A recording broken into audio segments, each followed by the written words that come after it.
Assalamualaikum warahmatullahi wabarakatuh. Ustadz, mohon maaf bisa lebih dibesarin lagi volumenya, Ustadz? Tes, satu, dua, tes, tes, tes. Ya, ya baik. Silakan.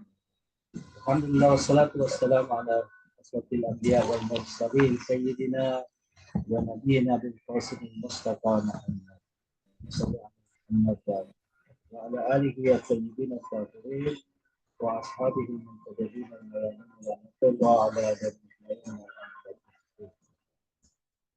Terima kasih atas kesempatan yang diberikan kepada saya dalam momen yang sangat berbahagia dari mahabbah pernikahan Fatimah Zahra Amirul Mukminin Ali bin Abi Thalib alaihi wassalam. Yang kedua, sebelumnya saya menyampaikan salam saya kepada para pengurus pusat pimpinan Muslimah Ahli Bait Indonesia, kepada Hayati, Hayati dan para pengurus Muslimah yang lain yang tidak bisa saya sebutkan satu-satu. Terima kasih kepada para peserta yang berdatang, moderator, Ustazah Zainab yang telah berkenan mengadakan acara ini dan memberikan kebaikan dan keberkahan untuk kita sekalian. Karena waktu saya singkat, saya mohon maaf sekali karena kemarin jam 3 saya akan bicara di awal, saya akan bicara sedikit ternyata ada di panel dan saya yang setengah 5 mengajar juga di pengajian di Jakarta. Jadi nanti saya tidak kesempatan mengingatkan narasumber yang lain karena saya ingin sekali mendengarkan narasumber lain. Apalagi ada perspektif Gensi dan ada juga aplikasi jodoh ya kalau tidak salah ya. Nanti akan dilanjutkan oleh santriwati saya akan ikut menyimak. Saya di sini bersama santriwati. Sengaja saya ikut dengan santriwati ini supaya kita bersama-sama berada dalam forum peringatan ini dan mengambil keberkahannya secara bersama-sama. Ustadz Farhan, mohon maaf suaranya tidak jelas ya Ustadz. Agak keresek-keresek mendem gitu. Mohon maaf. Oh iya, tadi ada yang bilang mungkin suaranya jauh kali ya, Ustadz. Saya pakai mic kalau ya. Oh, pakai mic ya, Ustadz. Oke. Saya ganti dulu ya. Ya, ini tes kedengaran ya. Ya, Ustadz, kedengaran. Ya.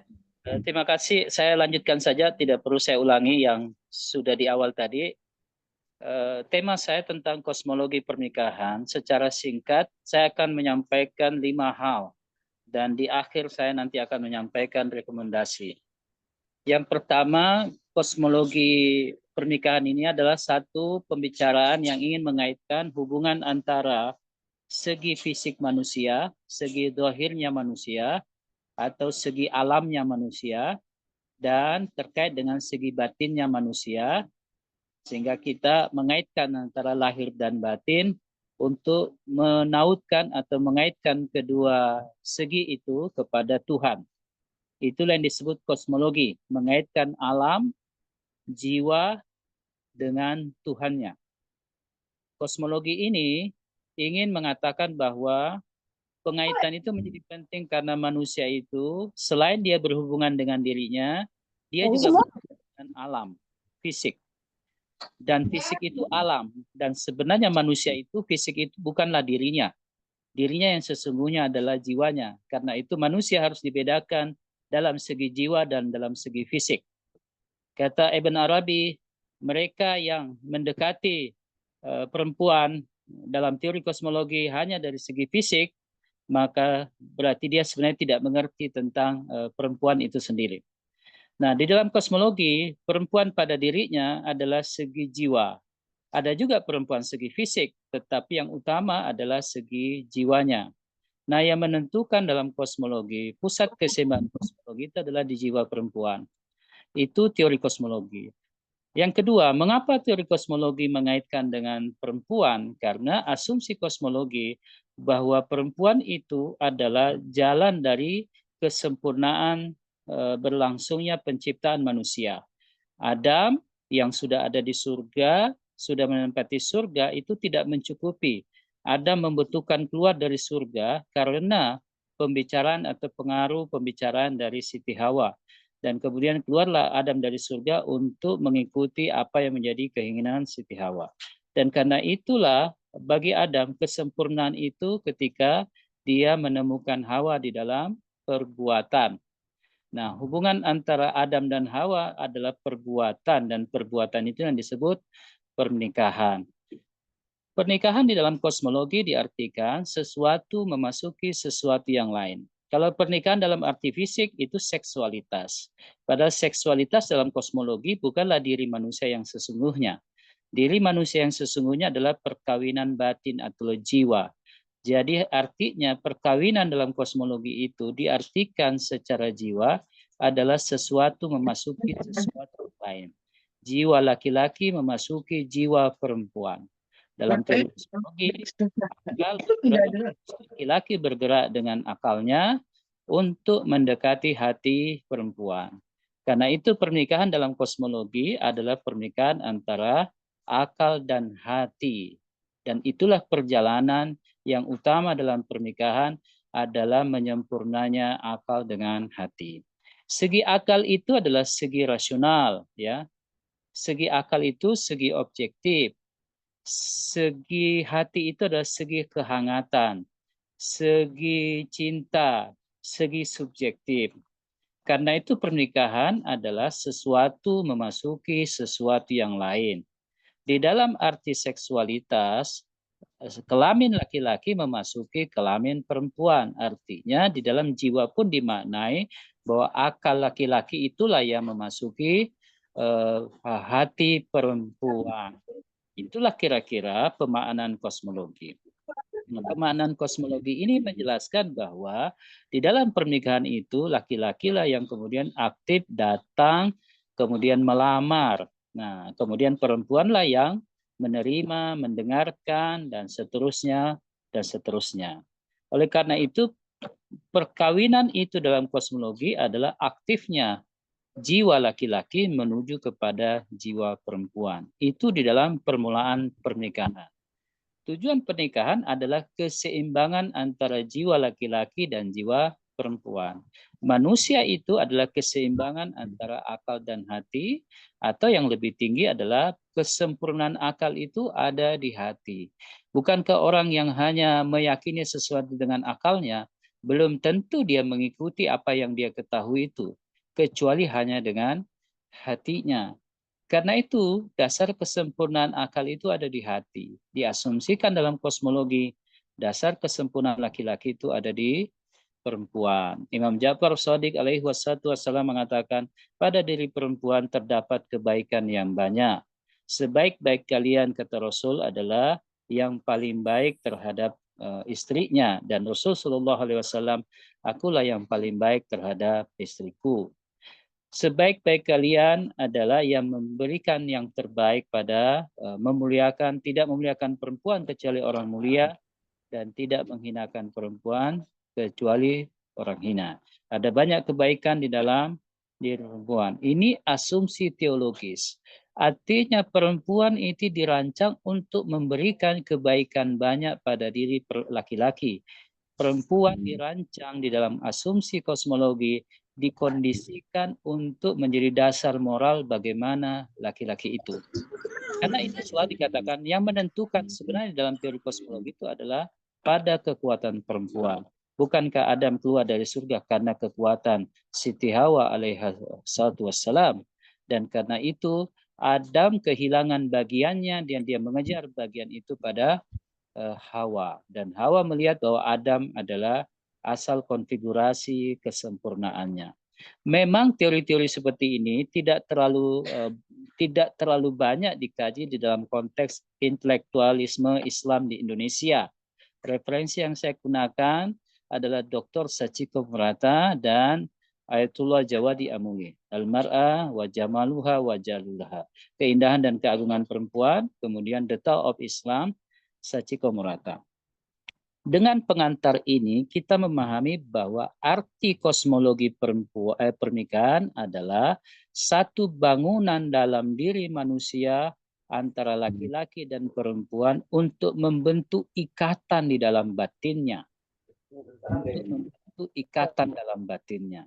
Kemudian dalam syariat bahwa ikatan batin itu harus diselesaikan dulu di dalam kerangka ilmiahnya. Maka kosmologi melihat manusia dari segi fisik, ketika mereka mau menyempurnakan batinnya, syaratnya dia adalah menikah.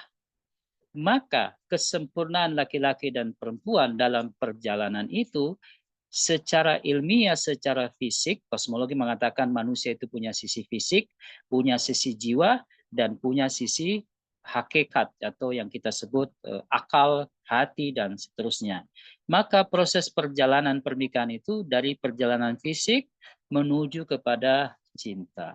Perkawinan melihat bahwa seksualitas itu nanti akan menyempurna di dalam cinta. Orang yang tidak bisa menjaga seksualitasnya, itu artinya cinta tidak bisa menjaga seksualitas itu. Maka saya kira perselingkuhan itu terjadi karena tidak terjaminnya cinta di dalam perkawinan.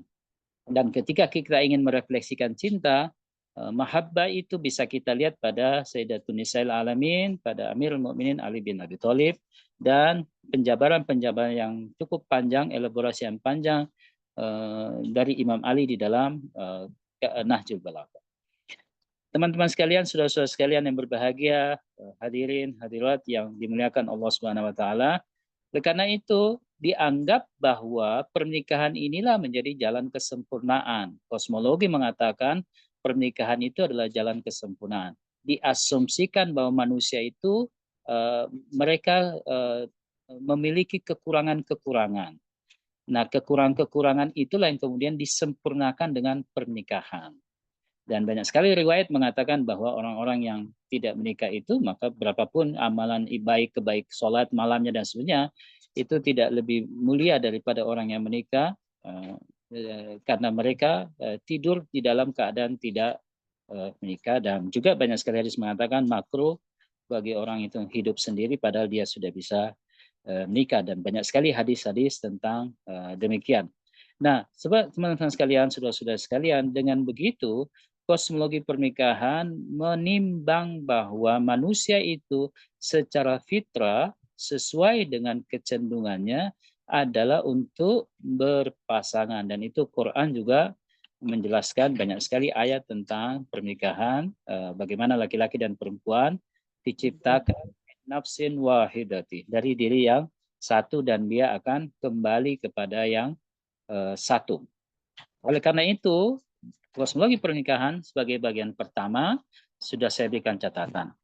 Yang kedua, pernikahan itu sendiri di dalam kerangka kehidupan kita ini kan sesuatu yang berlangsung secara alamiah, bergerak dengan nilai-nilai manusia, dan akan sangat banyak model-model pernikahan itu. Substansinya secara alamiah manusia itu membutuhkan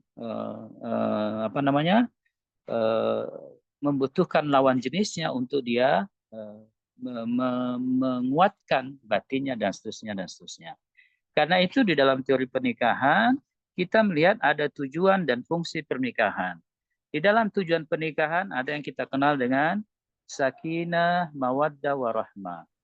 Adapun fungsinya, fungsi pendidikan, fungsi ekonomi, fungsi biologis, fungsi sosiologis, itu fungsi. Di dalam pernikahan tidak boleh dirancukan antara fungsi dan tujuan. Pernikahan itu punya anak atau tidak, itu tujuannya tetap sakinah, mawaddah, warahmah. Ketika mereka tidak punya anak, tidak dirancukan pada tujuannya. Karena tujuan ini bisa berlangsung, harus dicapai, sekalipun mungkin ada hambatan dalam fungsi ekonomi, sekalipun ada hambatan dalam fungsi biologis.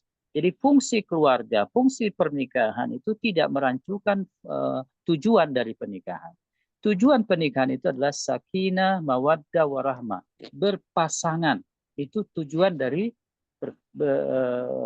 menikah.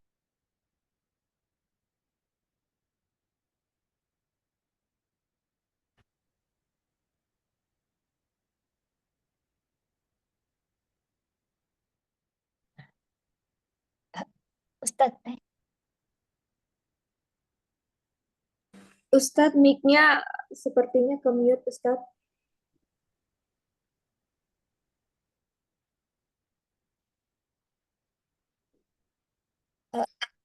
Mohon maaf, Ustadz, mic-nya ke mute, Ustadz. Tidak ada suaranya.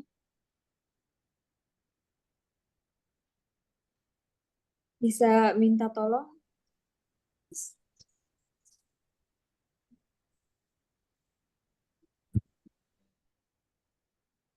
Bisa minta tolong Kakak Roshan Pikir ya? Ini Ustadz mic-nya ke mute. Terima kasih. Ya, terima kasih. Ya, sudah ya kosmologi pernikahan ya, sudah kedengaran ya?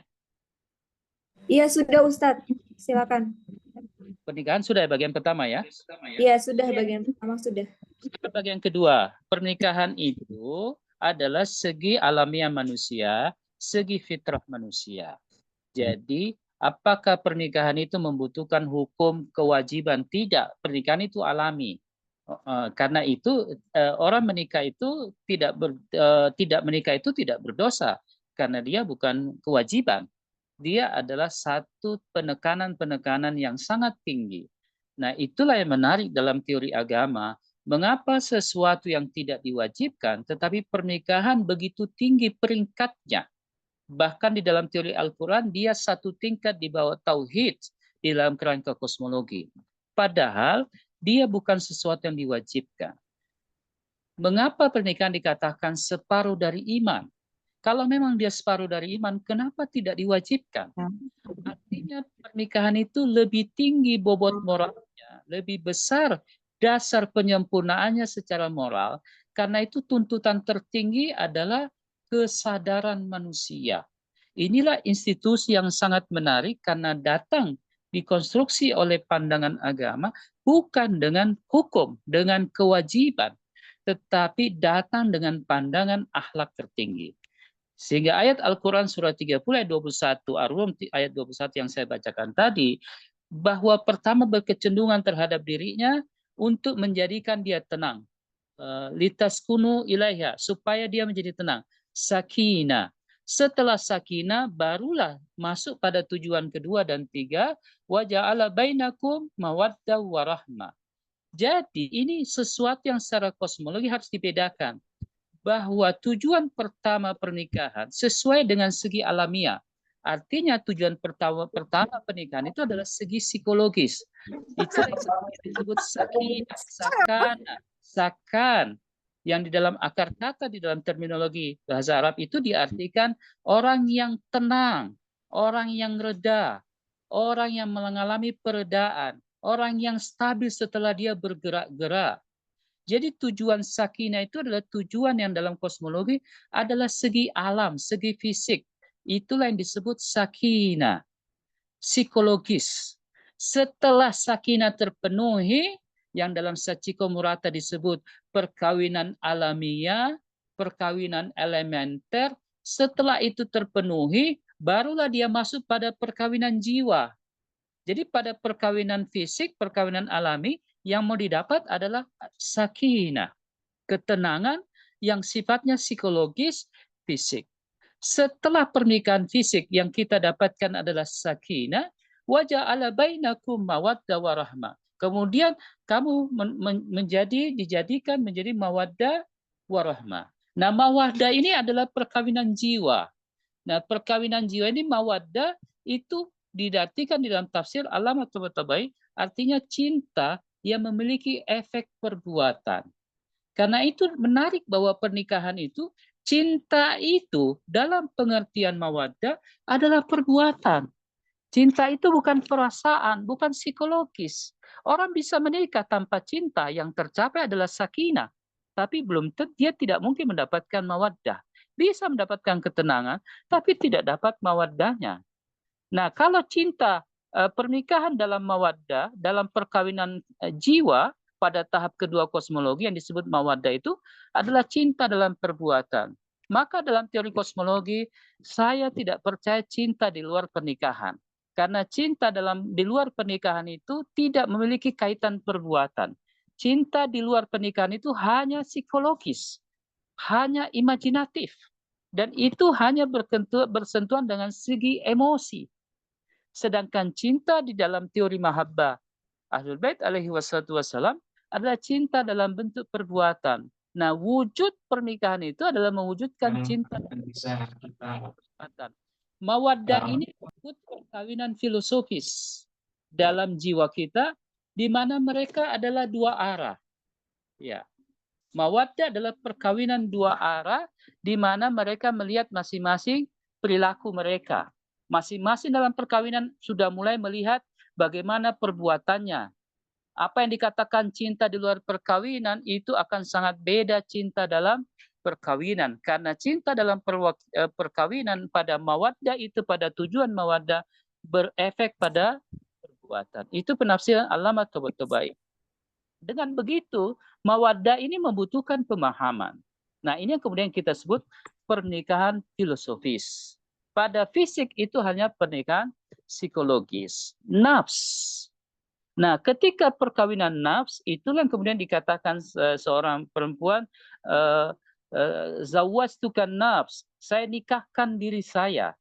Artinya pernikahan itu kalau dinikahkan jiwanya, itu berarti laki-laki harus memahami dan perempuan harus memahami bahwa pernikahan itu akan perbuatan dalam bentuk tindakan.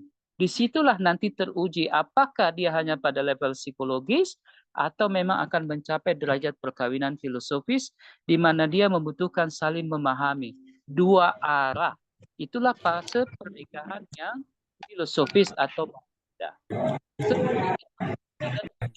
ketiga, warahmah. Warahmah ini satu interpretasi terhadap jiwa itu tadi, ketika dalam bentuk mawaddah, perbuatan itu terlihat kekurangan-kekurangan dalam perbuatannya. Muncullah interpretasi jiwa yang disebut warahmah, kasih sayang. Dan sifat warahmah ini dia satu arah. Dia tidak perlu saling dua arah. Harus ada satu di antaranya yang memancarkan warahmah karena menginterpretasikan pada tujuan mawaddah ada perbuatan di antara mereka yang tidak cocok, yang tidak sama, yang bahkan berbenturan. Kalau kita hanya berhenti pada fase filosofis atau pada tujuan mawaddah saja, cinta dalam perbuatan ini akan terjadi ketimpangan. Maka muncullah tujuan yang ketiga, wa ja'ala bainakum mawaddah warahmah. Warahmah inilah yang bersifat satu arah. Harus ada satu di antara mereka yang menginterpretasikan kekurangan-kekurangan dalam perbuatan mereka dan mengisi kekurangan itu dengan kasih sayang, dengan akhlak. Itulah yang dikatakan oleh Al-Imam Sayyid Ali Khamenei bahwa dalam perkawinan, dalam pernikahan itu dibutuhkan saling mengalah. Ya. Satu saja mengalah itu sudah menjaga warahmanya karena dia satu. Tapi kalau mawaddah harus dua pihak. Kalau psikologis alami pasti kepengen dua-duanya. Tetapi kalau mawaddah dua pihak betul-betul ada upaya untuk saling memahami. Tetapi memahami dalam perbuatan, bukan lagi memahami dalam diskusi, bukan lagi perdebatan-perdebatan. Mawaddah ini memahami dalam saling memahami karena cinta diwujudkan dalam perbuatan. Dengan begitulah ketika perbuatan itu terjadi perbenturan dinamika-dinamika, pastilah kan, karena mereka saling beradaptasi di situ, pastilah terjadi kekurangan. Ada yang berlebih, ada yang berkekurangan. Satu sisi lebih, satu sisi kekurangan, masing-masing punya itu. Itulah dalam fase mawaddah. Ketika kita berhenti pada mawaddah, tidak sampai pada warahmah, maka akan terjadi ketimpangan. Karena apa? Karena dalam interpretasi kejiwaan kita, kita ada serak tidak seraknya. Ada cocok dan tidak cocoknya. Maka harus ada yang masuk pada fase warahmah. Minimal salah satunya untuk mengisi kekurangan-kekurangan itu. Imam Ali Khamenei mengatakan mengalah. Di dalam teori kosmologi bahkan sangat ditekankan dalam 5 tahun perkawinan itu laki-laki mengalah dalam 5 tahun perkawinan. Dan ini berdasarkan pengalaman dan pendampingan saya saya melihat sangat efektif. Itulah pernikahan di dalam pandangan dunia Islam, interpretasi Allama Tabatabai terhadap surah Ar-Rum surah 30 ayat 20. Nah, bagian yang ketiga di dalam teori pernikahan ini, bahwa secara sosial alaihi wasallam tidak ada bangunan yang berdiri tegak dan berdiri dengan sangat mulia dan paling dicintai oleh Allah kecuali adalah pernikahan. Karena itu institusi yang paling kuat secara sosial itu adalah pernikahan, itu adalah keluarga. Imam Ridho alaihi wasallam kalau tidak salah mengatakan bahwa di dalam keluarga itulah cinta yang sangat mendalam. Disitulah pembentukan kemampuan manusia untuk mencapai derajat kosmologi yang tertinggi, yaitu ketika bisa mengorientasikan perjalanan mereka kepada Tuhan. Itulah yang dikatakan oleh Sachiko Murata, ketika sudah pindah pada fase warahma, kalau mawaddah itu kan pernikahan jiwa ya, pada kosmologi kan ada alam, itu pernikahan psikologis, sakinah. Pada pernikahan jiwa itu perkawinan mawaddah, tujuan mawaddah. Kemudian ketika ada ketimpangan cinta dalam perbuatan, diinterpretasi oleh jiwa, muncullah sakinah, muncullah sayang kita di situ, kasih sayang kita. Dan itu satu pihak saja sudah cukup, tidak perlu menunggu dua-duanya. Satu mengalah, beradaptasi, itu sudah cukup. Nah, tentu nanti bisa diskusi apakah yang dimaksud mengalah. Tidak boleh keluar dari prinsip akhlak. Ketika sudah sampai pada sakinah, masuklah pada perkawinan yang tertinggi. Oleh Sachiko Murata disebut perkawinan ilahi. Perkawinan ilahi oleh Sachiko Murata, Profesor Sachiko Murata dikaitkan dengan surah Al-An'am ayat 59. Wa indahu mafatihul gaib la ya'lamu illa huwa. Di sisi Tuhan tersimpan kunci-kunci menuju yang tidak terlihat. Jadi tujuan pernikahan itu secara kosmologi menuju kepada yang tidak terlihat. Artinya kita kembali kepada Allah Subhanahu wa taala. Di dalam bahasa Irfan itu adalah fana. Fana bisa terjadi kalau ada warahmah. Warahmah bisa terjadi kalau ada mawaddah. Mawaddah bisa terjadi kalau ada sakinah. Dan itu semua syarat penyempurnaan. Maka di dalam pandangan kosmologi sangat ditekankan disebut pernikahan. Penyempurnaan dalam pernikahan. Yang itu menjadi antik. Dia bukan kewajiban, tapi penekannya sangat tinggi dalam proses penyempurnaan manusia. Karena kosmologi menolak asumsi kejombloan, kesendirian itu hanya Allah Subhanahu wa taala. Karena kita dari diri yang satu dan kita kembali kepada yang satu. Kemudian yang keempat sebagai catatan sebelum saya masuk kepada rekomendasi, oleh karena itu pada fase warahmah yang terakhir, disitulah arti penting dari ketawaduan. Di dalam fase warahmah, disitulah menyempurnakan perjalanan fitrah manusia, perjalanan pengetahuan manusia, perjalanan ilmiah, perjalanan psikologis manusia, perjalanan filosofis manusia di dalam pembentukan norma sejarahnya ketika mereka menjadi tawadu. Riwayat-riwayat mengatakan tentang pentingnya ketawaduan. Tidak boleh ada di antara mereka merasa lebih punya peran, merasa yang lebih tinggi, karena harus ada interpretasi kejiwaan, interpretasi jiwa terhadap ketimbangan-ketimbangan itu, maka harus ada yang mengambil peran ketawaduan. Disitulah nanti bermanifestasi banyak sekali sifat-sifat Allah Subhanahu wa taala.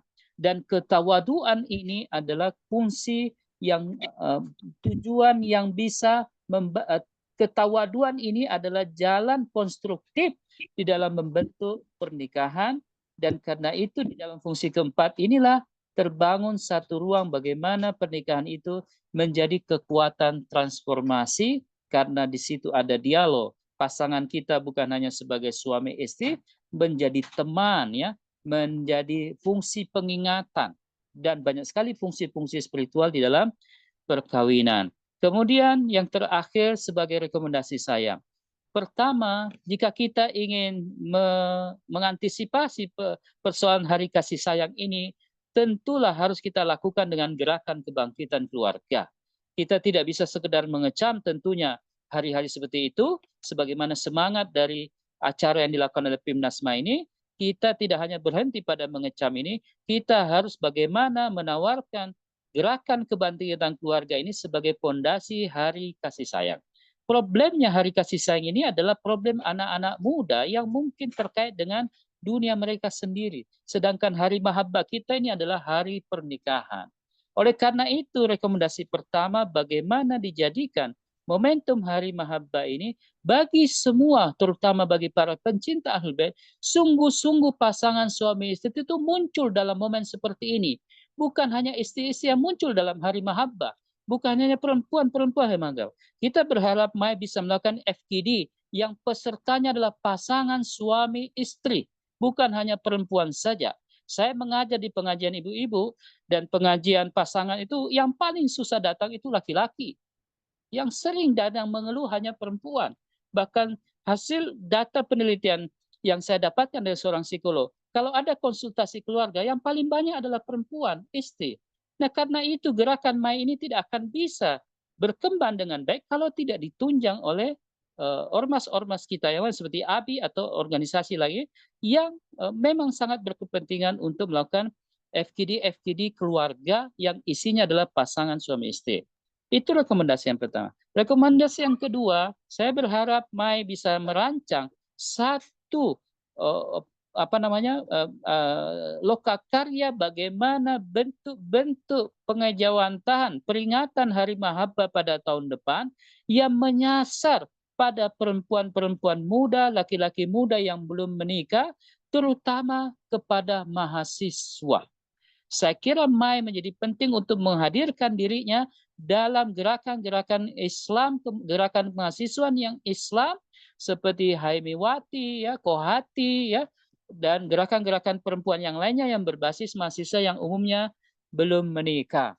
Yang terakhir, mudah-mudahan apa yang saya sampaikan sebagai mukaddimah ini dengan sangat cepat, ya, karena waktu tidak sempat kita dalami satu persatu, ada manfaatnya dan kita bisa mempersiapkan satu hari mahabbah yang besar. Dan kalau tahun depan kita hanya masih webinar seperti ini, tidak ada model FGD yang dihadiri oleh pasangan suami istri para pecinta Ahlul Bait, saya kira kita masih memerlukan usaha keras karena tantangan yang terbesar bukan sekedar hari kasih sayang. Tantangan terbesar dalam kosmologi perempuan itu dalam kosmologi pernikahan adalah laki-laki, para suami-suami ini. Dan karena itulah problemnya keluarga ketika akhlak ini tidak terbangun, perempuannya yang paling cenderung bangun akhlak, di mana akhlak laki-laki. Itu tuntutan dan gugatan saya. Wassalamualaikum warahmatullahi wabarakatuh. Waalaikumsalam warahmatullahi wabarakatuh. Waalaikumsalam warahmatullahi wabarakatuh. Masya Allah, terima kasih banyak Ustaz Safwan atas pencerahannya ya. Jadi Ustadz Safwan menyampaikan bahwa secara kosmologis itu pernikahan adalah jalan kesempurnaan gitu. Jadi Ustadz Safwan menyampaikan bahwa manusia itu secara fitrah cenderung berpasangan dan tujuan dari pernikahan itu ya sakinah, mawaddah, warohmah gitu dari sisi dimensi psikologis, filosofis dan juga ilahiyah atau irfani.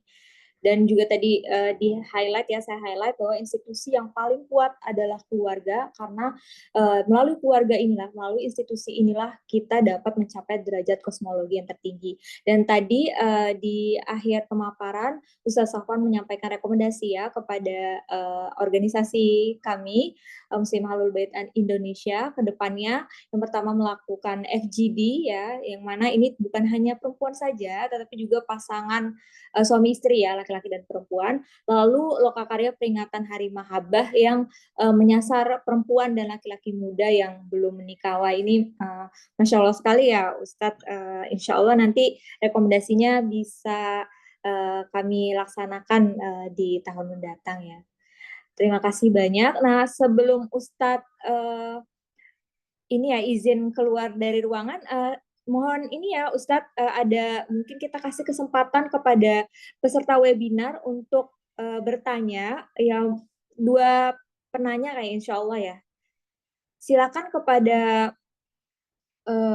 peserta yang mau bertanya kepada Ustadz Safwan, mungkin 2 orang ya, 2 pertanyaan, bisa langsung raise hand aja. Sudah ada yang raise hand, Dinda Zainab itu Oh sudah ya? Oh orang ya. ya. Coba, bentar, saya belum lihat peserta ya. Yang raise hand, Oh, Izin. ini ada Ijar ya. Kak Ijar, silakan kalau misalnya mau langsung open mic ya, menanyakan kepada Ustadz Safwan langsung to the point ya. Kak Ijar, silakan. Ada masuk suara ya? Ya, silakan. Baik, bismillahirrahmanirrahim. Assalamualaikum warahmatullahi wabarakatuh. Ustaz, Waalaikumsalam warahmatullahi wabarakatuh. ada satu pernyataan yang disampaikan oleh Ustadz yang saya ini merupakan perlu ya saya kira dalam dikatakan seperti ini, bahwa ukuran kesempurnaan itu adalah ketika kita melihatnya itu dalam sebuah wadah pernikahan. Sedangkan kalau kita ketahui, ya juga disampaikan Ustadz, kalau pernikahan ini kan sesuatu yang tidak diwajibkan. Mengapa sih sesuatu yang tidak diwajibkan itu dinilai sebagai sesuatu yang membawa kita kepada kesempurnaan? Bukankah yang paling real dan fakta membawa kita kepada hal yang sempurna itu adalah sesuatu yang sudah dikategorikan oleh agama? Mengapa tidak kita menganggap bahwa yang dikategorikan oleh agama atau yang hal ini wajib itu yang membawa kita kepada kesempurnaan? Mungkin sedikit keluar dari konteks tadi, Ustaz. Terima kasih.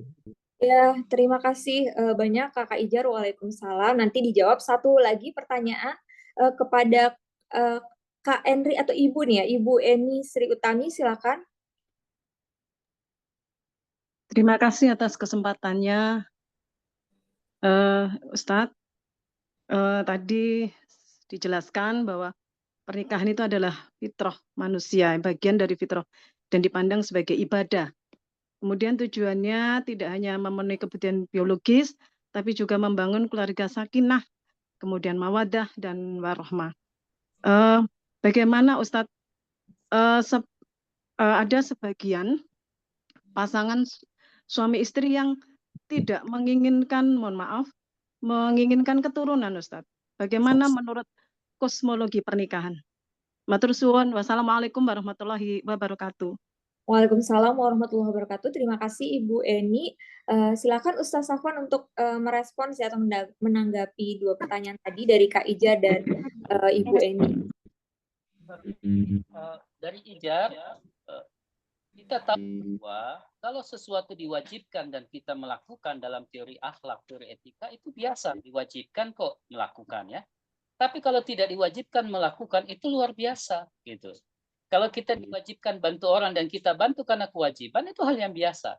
Tapi kalau kita tidak diwajibkan membantu orang, tapi kita membantu orang, itulah yang luar biasa. Itu yang disebut ihsan. Itu yang disebut akhlak. Ya. Bahkan dalam teori Irfan ada tahalluk, berbuat baik kepada orang yang berbuat buruk. Kalau kita berbuat baik sama orang yang baik, ya wajar. Berbuat buruk kepada orang buruk itu wajar. Tapi berbuat baik kepada orang yang buruk, itulah yang luar biasa. Jadi ini yang namanya keutamaan. Nah, karena itu pernikahan ini keutamanya tinggi sekali dan harus dicapai dengan satu kesadaran. Tidak diwajibkan. Dan ketika dia menjadi kekuatannya, maka dia menjadi penyempurna. Kalau kita 5 kali sehari salat wajib, 5 kali sehari semalam, wajar itu kewajiban. Tapi kalau kita bisa salat malam, berarti kita menyempurnakan salat wajib kita. Orang yang salat malam sudah pasti salat wajib, tapi orang yang salat wajib belum tentu salat malam. Karena itu nilai dari salat itu ada di salat sunnah. Allah mengatakan, datanglah kepadaku dengan nafilah-nafilah, dengan sunnah-sunnah. Bagaimana mau ketemu dengan Tuhan kalau hanya wajib-wajib? Dia hanya ketemu dengan hukumnya, tidak ketemu dengan akhlaknya. Nah, pernikahan bukan sesuatu yang dibutuhkan, tetapi kualitas akhlak yang dibangun tinggi sekali. Karenanya dalam perkawinan yang tertinggi adalah warahmah, kita sudah tidak bisa hitam putih. Disitulah kita mengalah. Tidak boleh lagi baperan, karena di situ kita butuh filosofis. Tidak boleh jaim. Ya, baru bentrok sedikit sudah buang muka, gitu. Saya sering bilang kepada santri saya, kalau satu buah muka kita ngasih bunga. Kalau kita marah kita kasih bunga. Saya marah ini dengan bunga-bunga. Kan bisa. Kenapa harus marah itu dengan teriak-teriak, gitu. Itu kosmologi, kita harus balik bahwa marah boleh, tidak dilarang, tetapi kita marah dengan bunga. Ya, kita marah dengan pelukan. Marah tetap, tapi dengan pelukan. Itulah warahmah, ya. Ya. Itu singkatnya. Yang kedua, perkawinan itu ada tujuan, ada fungsi. Nah, tujuan itu sakinah, mawaddah, warahmah. Fungsi itu fungsi ekonomi, fungsi sosial, fungsi yang lain. Tetap tujuan itu bisa tercapai sekalipun tidak punya anak, karena punya anak itu tujuan. Kalau orang tidak punya anak, tujuannya tetap, gitu ya. Jadi jangan menganggap saya tidak sempurna kalau tidak punya anak. Saya tidak bisa mencapai tujuan karena saya tidak mempunyai anak. Tidak bisa. Kesempurnaan itu pada sakinah, mawaddah, warahmah tidak boleh dirancukan dengan tujuan. Makasih. Silakan kalau masih ada.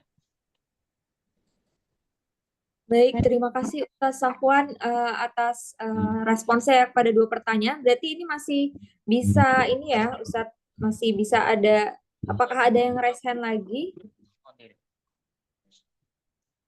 Mungkin satu penanya lagi, apakah ada? Silakan. Oh, satu lagi ya. Tadi ada yang raise hand, siapa ya?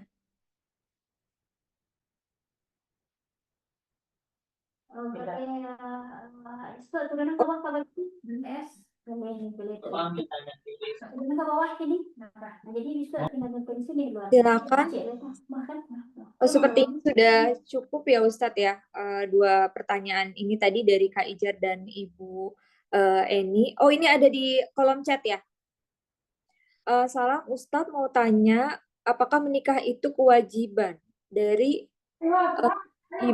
dari Kak Denok Ari? Silakan Ustadz, tadi sudah dijelaskan ya, tapi mungkin bisa diperjelas lagi Ustadz. Pernikahan itu mengatakan wajib, ya. Dia hanya dianggap sunnah yang sangat ditekankan. Dan Allah mengatakan, datanglah kepadaku dengan sunnah-sunnah. Jadi secara kosmologi datanglah dengan perkawinan. Karena dia membutuhkan pemahaman, dia membutuhkan kesadaran, akhlak yang tinggi. Orang menikah dengan hukum-hukum saja, nanti dia akan kecewa. Ya, kalau hanya sah-sah saja, kabiltu, nikahan, ya, hanya yang begitu-begitu, dia akan kecewa. Karena hidup ini justru kekecewaan-kekecewaan itu dibuat menjadi sesuatu yang insight. Bagaimana kita memahami, bagaimana kita mengalah, bagaimana kita beradaptasi. Bukan kewajiban, tetapi keutamanya sangat tinggi. Sangat tinggi. Rasulullah SAW mengatakan, bercerai itu aku bolehkan, Rasulullah SAW mengatakan, itu dibolehkan oleh Tuhan, tapi aku benci. Nah, itu kosmologinya menarik kan ya. Jadi, memang keputusan bercerai itu keputusan yang sangat sulit, dibenci oleh Rasulullah SAW. Sangat sulit. Membolehkannya hanya pada tingkat Allah Subhanahu wa taala. Nah, kalau masih bisa bertanggung jawab kepada Rasul, silahkan cerai. Kalau nggak bisa tanggung jawab sama Rasul, jangan coba-coba cerai. Di situ membutuhkan pemahaman, bukan hanya emosi. Makasih banyak. Assalamualaikum warahmatullahi wabarakatuh. Waalaikumsalam warahmatullahi wabarakatuh. Sekali lagi terima kasih banyak Ustaz Safwan tadi atas ilmunya ya kepada kita semua. Tentunya ini sangat bermanfaat ya tentang kosmologi pernikahan, bukan hanya bagi Gen Z nih, bagi saya juga yang sudah menikah, dan mungkin di sini bagi ibu-ibu Timnas Female Timcap Muslimah Ahlul Bait sangat bermanfaat. Ustaz, sekali lagi terima kasih. Semoga nanti bisa menimba ilmu kembali. Sekarang kita beranjak ke narasumber yang kedua, ada Adinda Az-Zahra Saifuddin, Esikom. Assalamualaikum, Kak Zahra, udah siap ya, Dinda Zahra? Waalaikumsalam warahmatullahi wabarakatuh. Ya, sudah siap. Kita ini menarik ya, kita menghadirkan narasumber atau speaker dari Gen Z, ya kan? Dan juga nanti akan membahas tentang Gen Z dan Hari Mahabbah atau Hari Kasih Sayang. Nah, Dinda Zahra ini pernah belajar di MI As-Sa'adah, SMP dan SMA Al-Makhadul Yapi, dan juga pernah menimba ilmu komunikasi di Universitas Muhammadiyah, Prof. Dr. Hamka ya, Hamka ya. Ia terlibat, kalau misalnya kita lihat CV-nya, Masya Allah ya, terlibat dalam berbagai aktivitas yang kreatif gitu kan.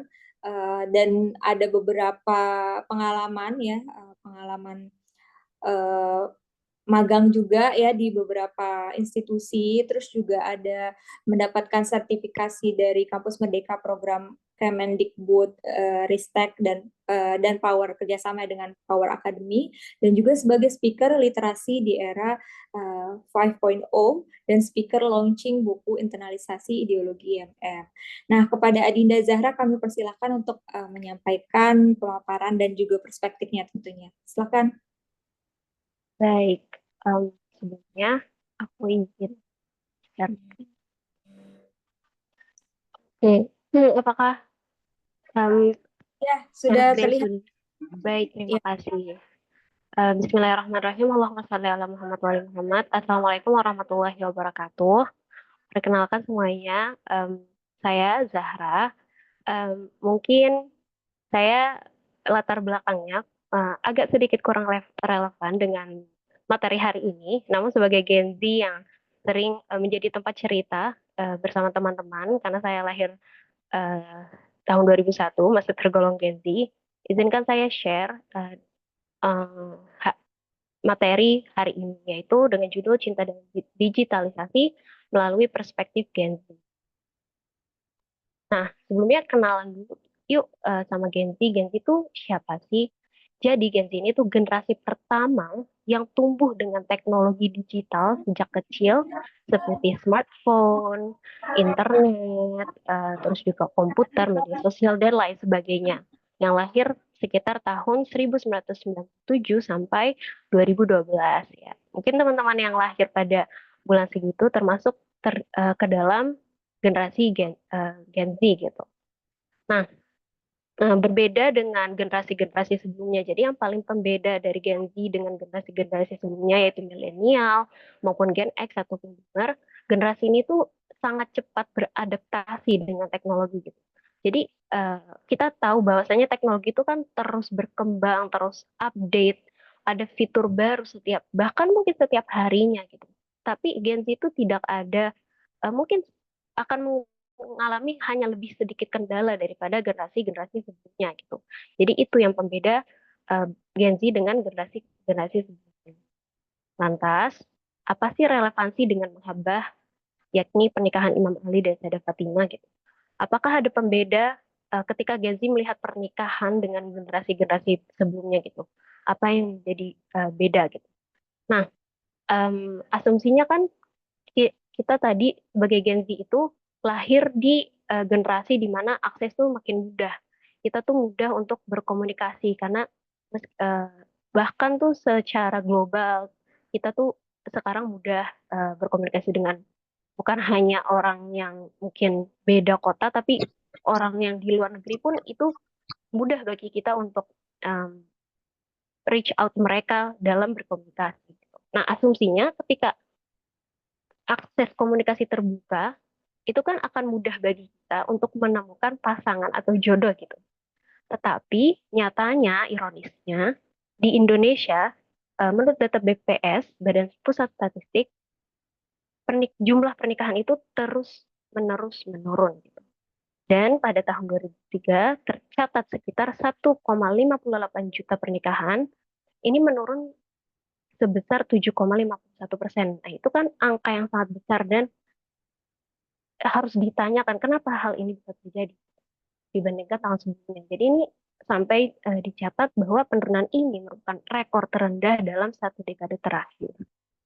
Gitu. Nah, kenapa ini bisa terjadi? Tentunya banyak faktor. Tapi umumnya itu faktor ekonomi karena kan kita bisa lihat realitasnya bahwa semua barang itu semakin naik. Gitu.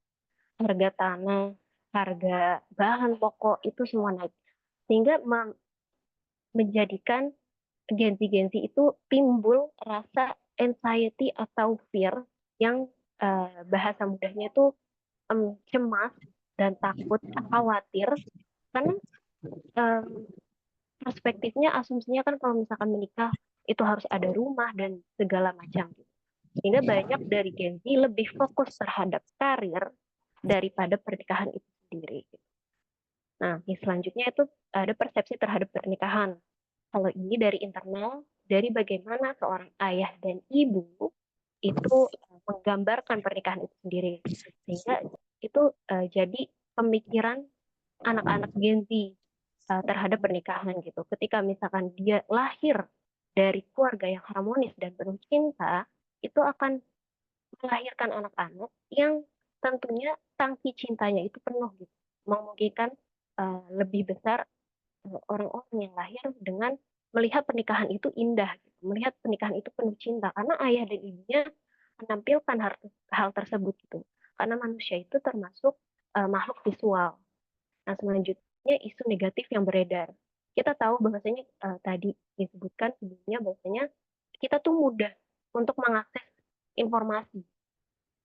Bahkan dalam bangun tidur aja buka HP itu kita bisa mencari apapun gitu. Atau tanpa mencari kita buka media sosial atau Google itu udah ada informasi gitu. Nah, karena kemudahan tersebut itu juga jadi hal negatif karena orang bisa menyampaikan apa saja gitu. Termasuk kita bisa lihat dari media sosial kasus KDRT, perselingkuhan dan segala macamnya gitu. Kalau itu faktor eksternal. Dan yang terakhir tuh ada skeptis. Nah, di sini saya mau menekankan skeptis di sini karena skeptis di sini juga termasuk pembeda dari Gen Z dengan generasi-generasi sebelumnya. Kenapa sih Gen Z itu skeptis gitu? Mungkin beberapa dari orang tua atau misalkan anak muda sering mendapatkan kalimat kenapa anak zaman sekarang itu susah diberitahu gitu. Nah, sebenarnya skeptis ini ada sisi positif justru yang bisa menjaga Gen Z itu sendiri. Karena kan tadi kita lahir di mana informasi beredar begitu banyak, kadang tuh sampai mungkin kalau istilahnya tuh overwhelm atau kepenuhan terhadap informasi itu sendiri dan bingung gitu apa yang harus dipercaya sehingga jadi penting bagi Gen Z itu skeptis gitu. Harus ragu-ragu dulu ketika menerima informasi. Beda dengan generasi sebelumnya yang mungkin sumber informasinya itu hanya orang tua atau guru mereka gitu. Itu kan sehingga mereka mudah percaya gitu. Nah, sedangkan kalau Gen Z bukan hanya orang tua, bukan hanya teman, dari media sosial dan internet itu udah banyak gitu. Ketika tidak memiliki sikap yang skeptis, itu mungkin bisa membahayakan Gen Z itu tersendiri. Oke. Nah, jadi terkadang itu dari sikap baiknya, tapi skeptis itu sendiri juga akhirnya bisa membahayakan Gen Z ketika melihat pernikahan gitu. Mereduksi nilai dari pernikahan itu sendiri, ragu-ragu terhadap pernikahan dan um, melihat memandang sebuah pernikahan itu sebelah mata gitu. Sehingga ya karena tahu kalau misalkan pernikahan itu kan suatu hal yang berat gitu. Sebuah komitmen yang penuh. Nah, kalau kita bisa lihat dari kenyataan realistisnya adalah generasi saat ini karena juga banyak terpapar sama informasi sehingga menormalisasikan pacaran. Banyak bukan hanya Syiah maupun Sunni, semua pasti ketika ditanya pacaran itu haram itu pasti akan semua setuju dan pasti karena itu pengetahuan yang dasar gitu.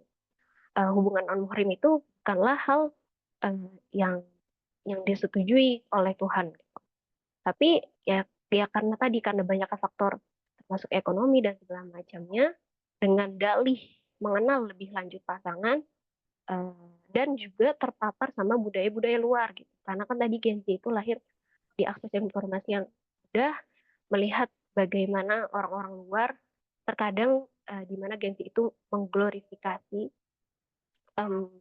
bahwa Western itu atau orang-orang Barat itu lebih keren sehingga itu juga jadi faktor generasi kita menormalisasikan pacaran.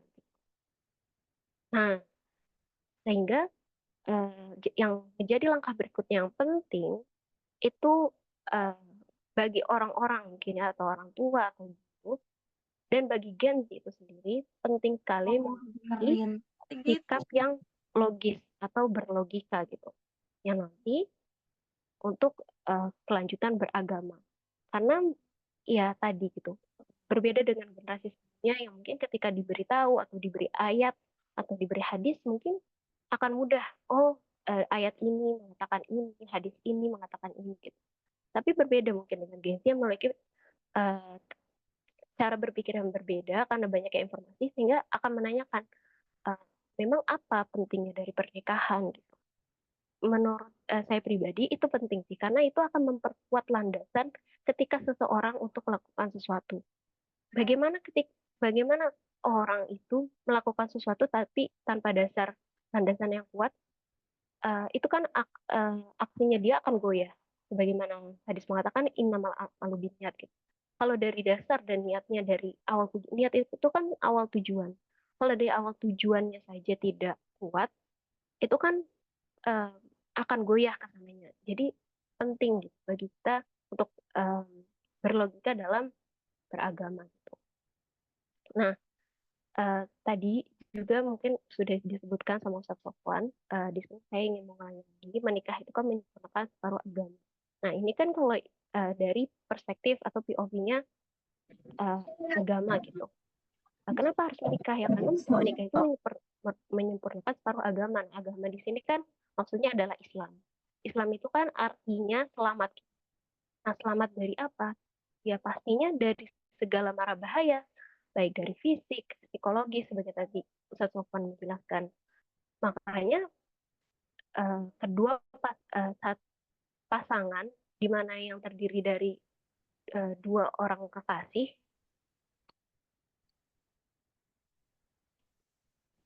harusnya mereka memang paruh agama kalau yang satunya itu mencerca yang lain, menghina yang lain gitu, tidak saling menyayang gitu. Nah, separuh agama di sini juga bisa menyelamatkan orang itu baik secara mental, fisik gitu. Karena kan manusia itu senang gitu.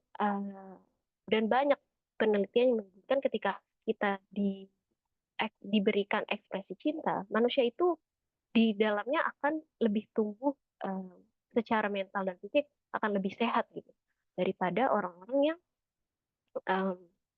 sehari-harinya berkepribadian tidak baik atau negatif.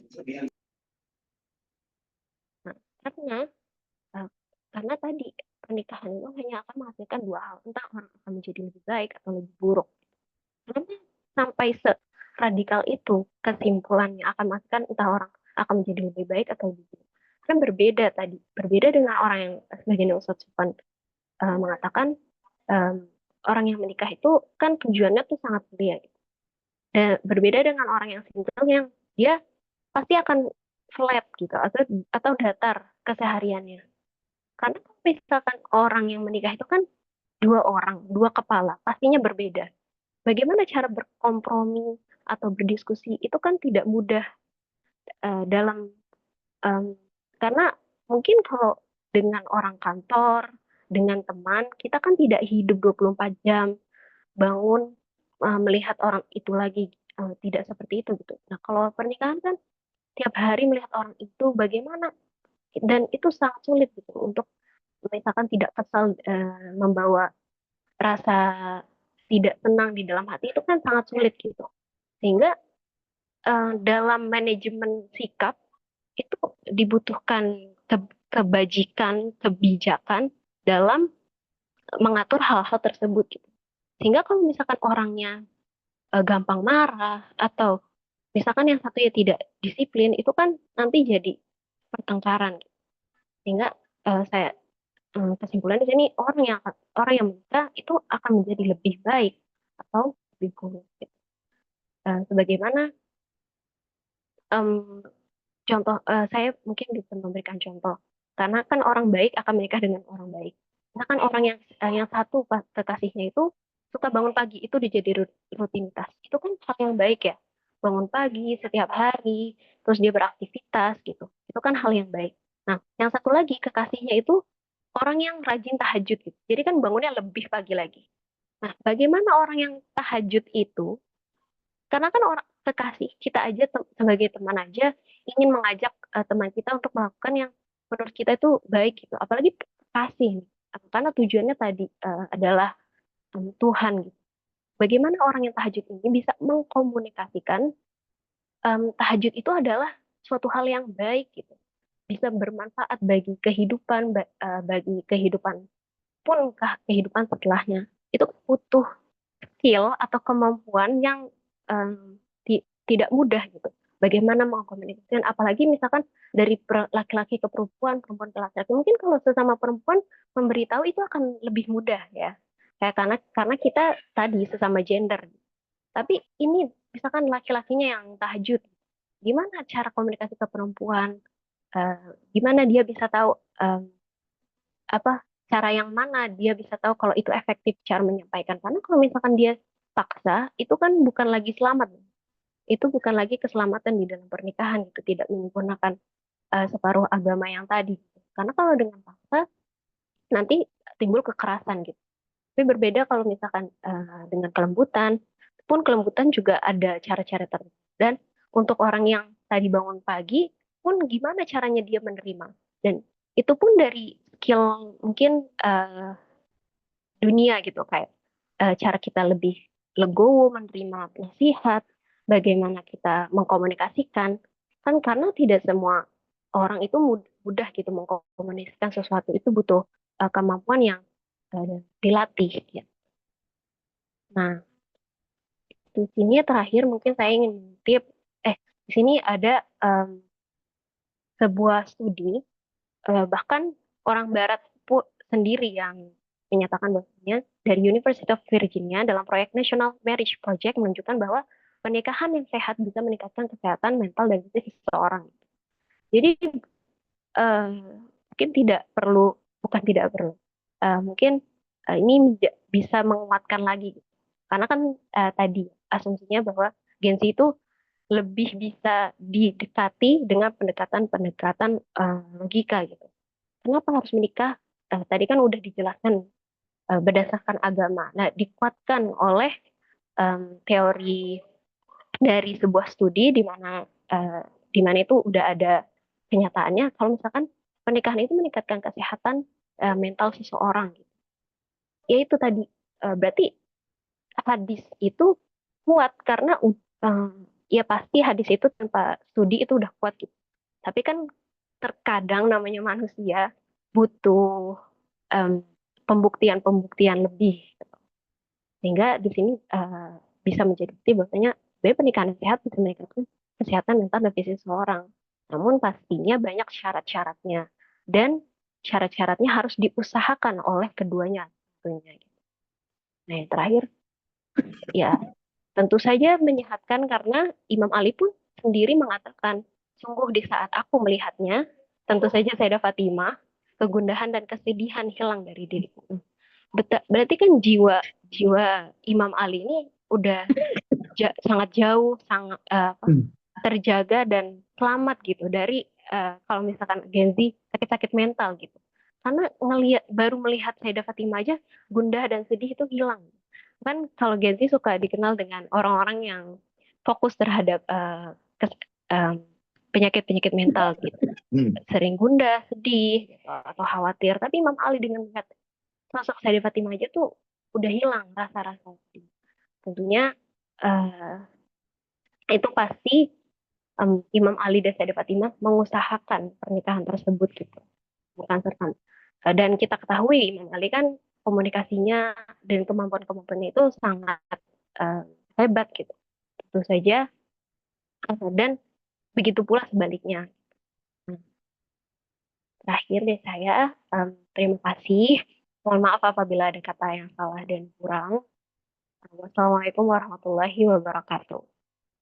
Waalaikumsalam warahmatullahi wabarakatuh. Wah, menarik sekali ya Dinda Zahra tadi presentasinya. Jadi kita nih, kalau saya nih generasi milenial ya, jadi tahu gimana sih sebenarnya perspektif Gen Z memandang pernikahan ya, terutama tadi kan ditegaskan ya sama Dinda Zahra bahwa sebenarnya kan Gen Z karena generasi yang mudah dan juga terinjeksi dengan digital ya, dengan kemajuan teknologi. Jadi memang banyak ini nih ya, maksudnya banyak berbagai pertimbangan terutama memandang atau memotret tentang pernikahan. Tapi dari pemaparan tadi, Dinda Zahra menekankan bahwa pernikahan itu sebenarnya memberikan pengaruh yang positif gitu, jadi tidak perlu khawatir nih kawan-kawan yang Gen Z gitu ya, terutama tadi di akhir kita bisa merujuk kok pada pernikahan yang sempurna, yang ideal dari pasangan Sayyidah Fatimah Az-Zahra dan juga Sayyidina Ali. Oke, baik, terima kasih ya. Nanti kita akan lanjut lagi, Dinda Zahra. Kita akan dengarkan dulu pemaparan dari Said Abbas ya. ini di flyernya namanya beda. Kak Muhammad Al-Hasni atau akrab kita sapa Said Abbas ya akan membahas tentang aplikasi Mawadatuna. Wah, ini juga tak kalah menarik ya, pasti akan dinanti-nanti banget pemaparan dari Said Abbas karena aplikasi ini adalah suatu terobosan yaitu aplikasi syar'i dalam mencari pasangan nih.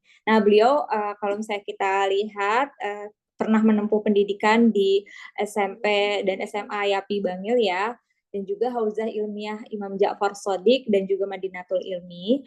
Beliau juga aktif dalam berbagai organisasi. Saat ini aja beliau benar-benar masih aktif ya. Kalau dulu kan jadi ketua Pimnas Pandu Ahlul Bait ya, tapi sekarang juga masih tetap aktif, yaitu ketua Jausan Jawa Barat, wakil Departemen Kaderisasi DPP Ahlul Bait Indonesia, terus Presidium BARP yang concern banget sama perjuangan Palestina, dan juga sebagai penerjemah di Maula TV.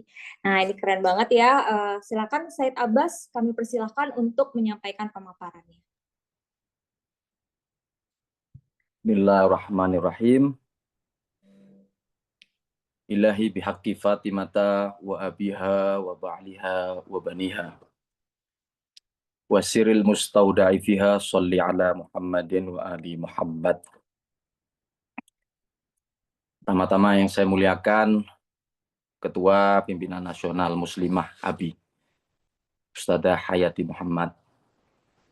Yang saya muliakan Sekretaris dari Pimpinan Nasional Muslimah ABI, Ibu Syarifah Maisarah, dan segenap dari pimpinan nasional yang hadir dan juga para peserta, terutama dari host yang luar biasa, Ibu Zainab. Assalamualaikum warahmatullahi wabarakatuh. Waalaikumsalam warahmatullahi wabarakatuh. Alhamdulillahirabbil alamin. Tiada puja-puji yang lebih layak diawali selain kepada Allah Subhanahu wa taala yang memberikan segala karunia nikmat ini, terutama pada kesempatan yang luar biasa pada hari Mahabbah, yang saya lihat bahwa ini merupakan salah satu tradisi perlawanan yang selalu digalakkan oleh muslimah. Merupakan salah satu nikmat dan patut diapresiasi bahwa muslimah dengan peranannya sangat luar biasa, memerankan satu budaya-budaya yang sinergi dengan perlawanan. Karena hari Mahabbah adalah satu budaya yang patut untuk dilestarikan, terutama dalam membangun masyarakat yang sehat dan keluarga yang sukses. Seminar-seminar semacam ini, khususnya terkait parenting, adalah salah satu bentuk penjagaan dari rusaknya rumah tangga, dari hancurnya masyarakat, dan dari pembusukan daripada generasi-generasi muda, khususnya anak-anak di generasi sekarang yang sangat hebat serangan dari musuh, ya, yang tidak ada hentinya dan tidak ada capeknya mereka musuh itu terus berupaya dari generasi ke generasi, dan tiba pada saatnya yaitu di puncaknya generasi seperti ini yang memiliki banyak serangan-serangan peluru ya dari musuh-musuh. Sebelum saya masuk, kita memang perlu mengingatkan bahwa musuh itu selalu lebih dekat daripada kita, lebih dekat bahkan dari keluarga-keluarga kita. Bahkan seorang ibu yang mengandung, musuh sudah menjemputnya dan menantikan anak itu menjadi sasaran ketika lahir. Dan ini yang kemudian menjadi latar belakang yang cukup mengakar budaya-budaya yang sebetulnya itu tidak lazim, yang awalnya tabu menjadi hal yang wajar. Dan ini menuntut pada satu sisi aspek kerja keras kita atau mujahadah kita di tengah-tengah masyarakat, terutama dalam urusan pernikahan, terutama dalam menjaga rumah tangga, terutama bagi para pegiat-pegiat sosial, baik itu dari suami atau istri atau anak-anaknya. Hingga kiranya bahwa hari ini merupakan hari yang sangat baik karena mentor dan role terbaik yang pernah ada di muka bumi selain Rasul dengan Sayyidah Khadijah ada pada diri dua maksumin, dua pribadi yang suci yang berwujud jasad pada pribadi Al-Imam Ali bin Abi Thalib dan pada diri Sayyidah Fatimah yang menjadi induk atau akar dari kemuliaan risalah Muhammadiyah yang menjaga kita bahkan sampai pada titik ini dengan generasi-generasinya melalui pernikahan mulia yang suci dengan didikan tangan-tangan yang suci, tangan-tangan yang terhubung dengan tradisi langit yang masih murni dan tidak disentuh sedikit pun dari kerusakan atau dari pembusukan dan yang menjadikan musuh setiap bahkan setan setiap saatnya berteriak. Saya mendapatkan tema yang cukup menarik ya terkait masalah aplikasi Mawaddatuna. Yang tentu sebetulnya yang lebih layak adalah yang menjadi pengelola karena saya memang posisinya sebagai verifikator. Namun Al-Fakir juga mendapatkan izin sudah dari yang terkait daripada Mawaddah. Mawaddatuna, saya akan bercerita sedikit terkait masalah latar belakangnya. Dari penamaannya memang kita mengambil bertabarruk dari ayat yang sering kita dengar kalau kita hadir di pernikahannya. Ayat yang sudah akrab dengan kalimat mawaddah, sehingga ini menjadi satu simbol yang kita bertabaruk dari ayat dan memiliki tujuan-tujuan yang insya Allah sinergi dan bisa menjawab persoalan-persoalan atau banyaknya problematika yang muncul di tengah kondisi sosial kita yang berat seperti saat sekarang ini. Jika Mawaddatuna memiliki latar belakang dari keberagaman, bergerak dari titik keberagaman, khususnya di Indonesia yang sangat beragam, yang sangat kaya dengan perbedaan, dan sedikitnya pengikut daripada Ahlul Bait.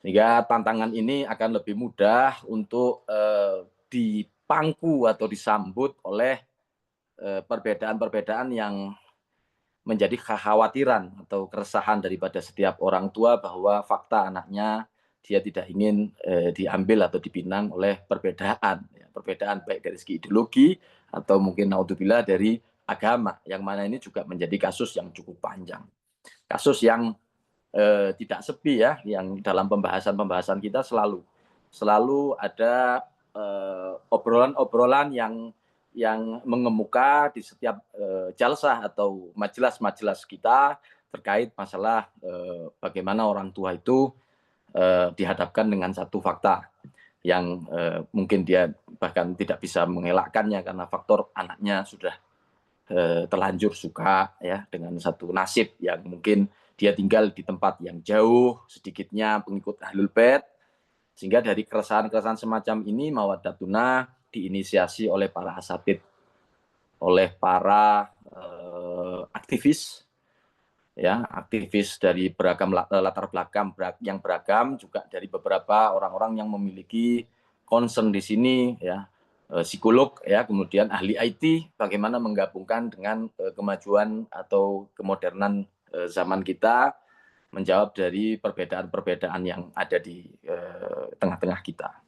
Namun yang paling berat adalah bagaimana kita mencari persamaan dari perbedaan yang ada, khususnya yaitu dari menjaga atau menggaransi ideologi kita tetap berada dalam hitohnya. Ya.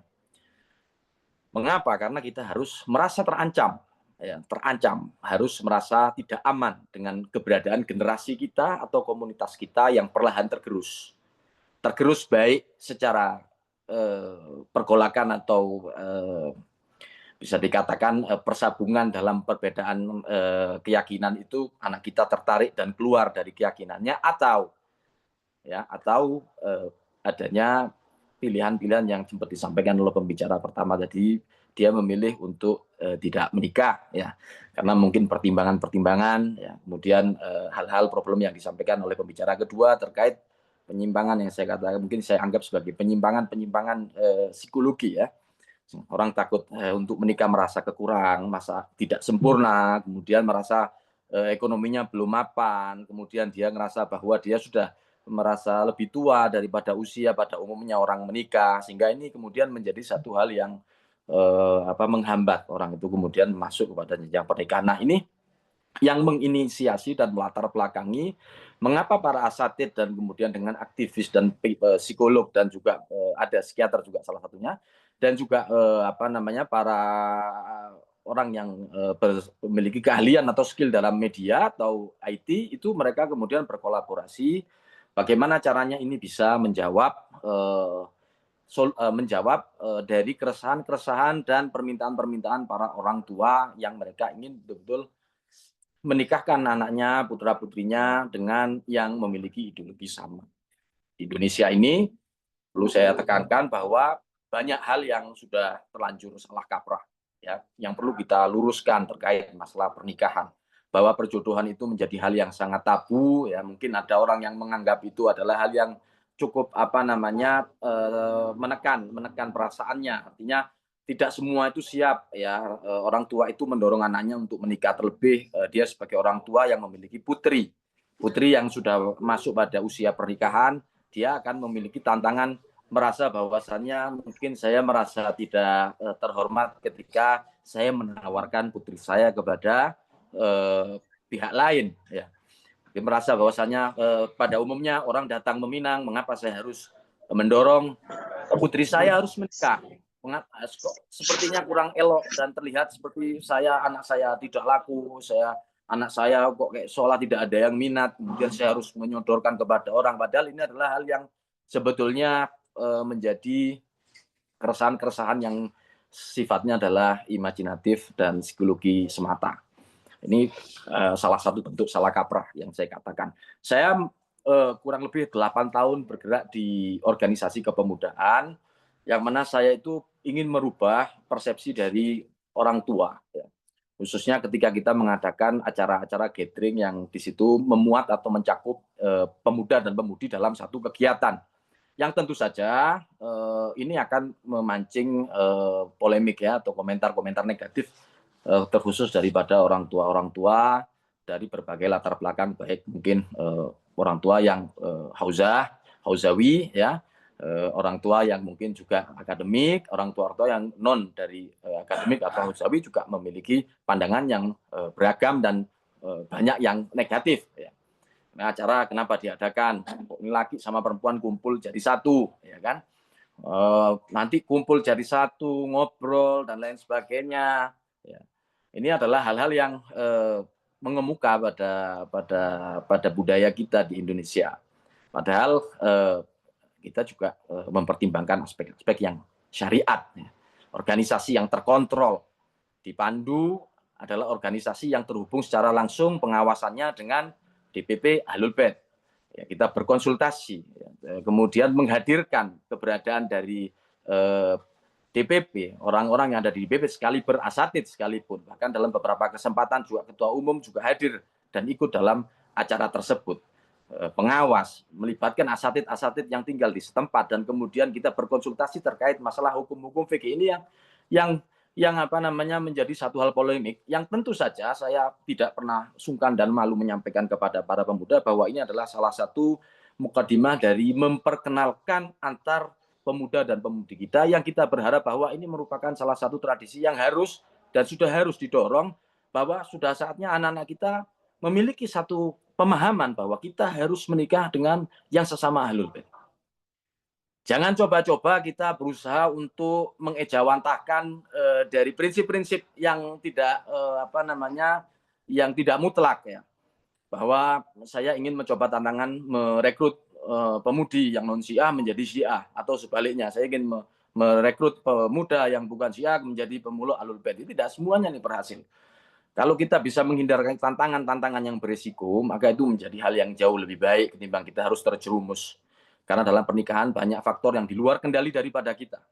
Ya, tadi pelajaran-pelajaran yang sifatnya filosofis, ya, tadi sudah disampaikan oleh Ustaz Sofwan, sehingga saya tidak perlu menyinggungnya kembali.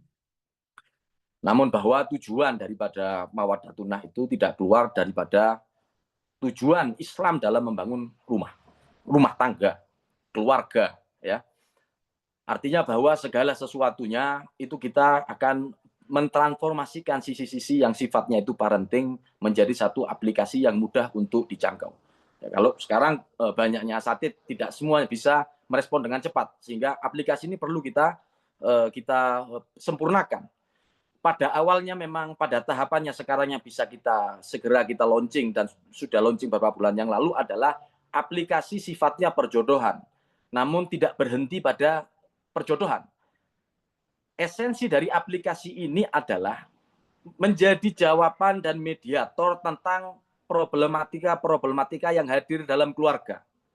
Artinya apa? Bahwa aplikasi ini adalah aplikasi parenting yang isinya nanti adalah terkait masalah konsultasi fikih, konsultasi tentang hukum, konsultasi tentang akhlak-akhlak rumah tangga, dan tulisan-tulisan yang mengedukasi tentang hubungan rumah tangga. Sehingga aplikasi yang sekarang ini kita lihat Mawaddah sebagai aplikasi perjodohan nanti akan menjadi fitur, bukan menjadi sebagai aplikasi utama. Aplikasi utamanya adalah tentang parenting. Tetapi perjodohan di situ dalamnya akan ada fitur yang semua orang bisa mengaksesnya. Bukan hanya orang yang sedang mencari jodoh, tetapi semua, baik posisi kita adalah orang tua, posisi kita adalah istri, suami, anak, ya, kita bisa mengaksesnya dan bisa menikmati aplikasi ini sesuai dengan tujuannya bahwa kita menciptakan satu budaya perlawanan terhadap budaya-budaya yang batil. Ya. Salah satunya sekarang mengadakan Hari Mahabbah, kita membatilkan hari-hari seperti Valentine. Hari-hari budaya yang bagaimana setan dan para pasukan-pasukannya dengan membangun dalam wujud budaya untuk merusak dan membiasakan adanya hubungan yang tak lazim antara yang berbeda jenis, antara laki dan perempuan. Ya. Namun kalau kita melihat terkait masalah agama yang menjaga adalah agama mendorong untuk kita segera menikahkan anak kita. Bahkan dalam satu hadis pun Allah itu mencintai orang yang usianya masih produktif, masih remaja, mereka berani untuk mengambil tanggung jawab menikah. Allah mencintainya.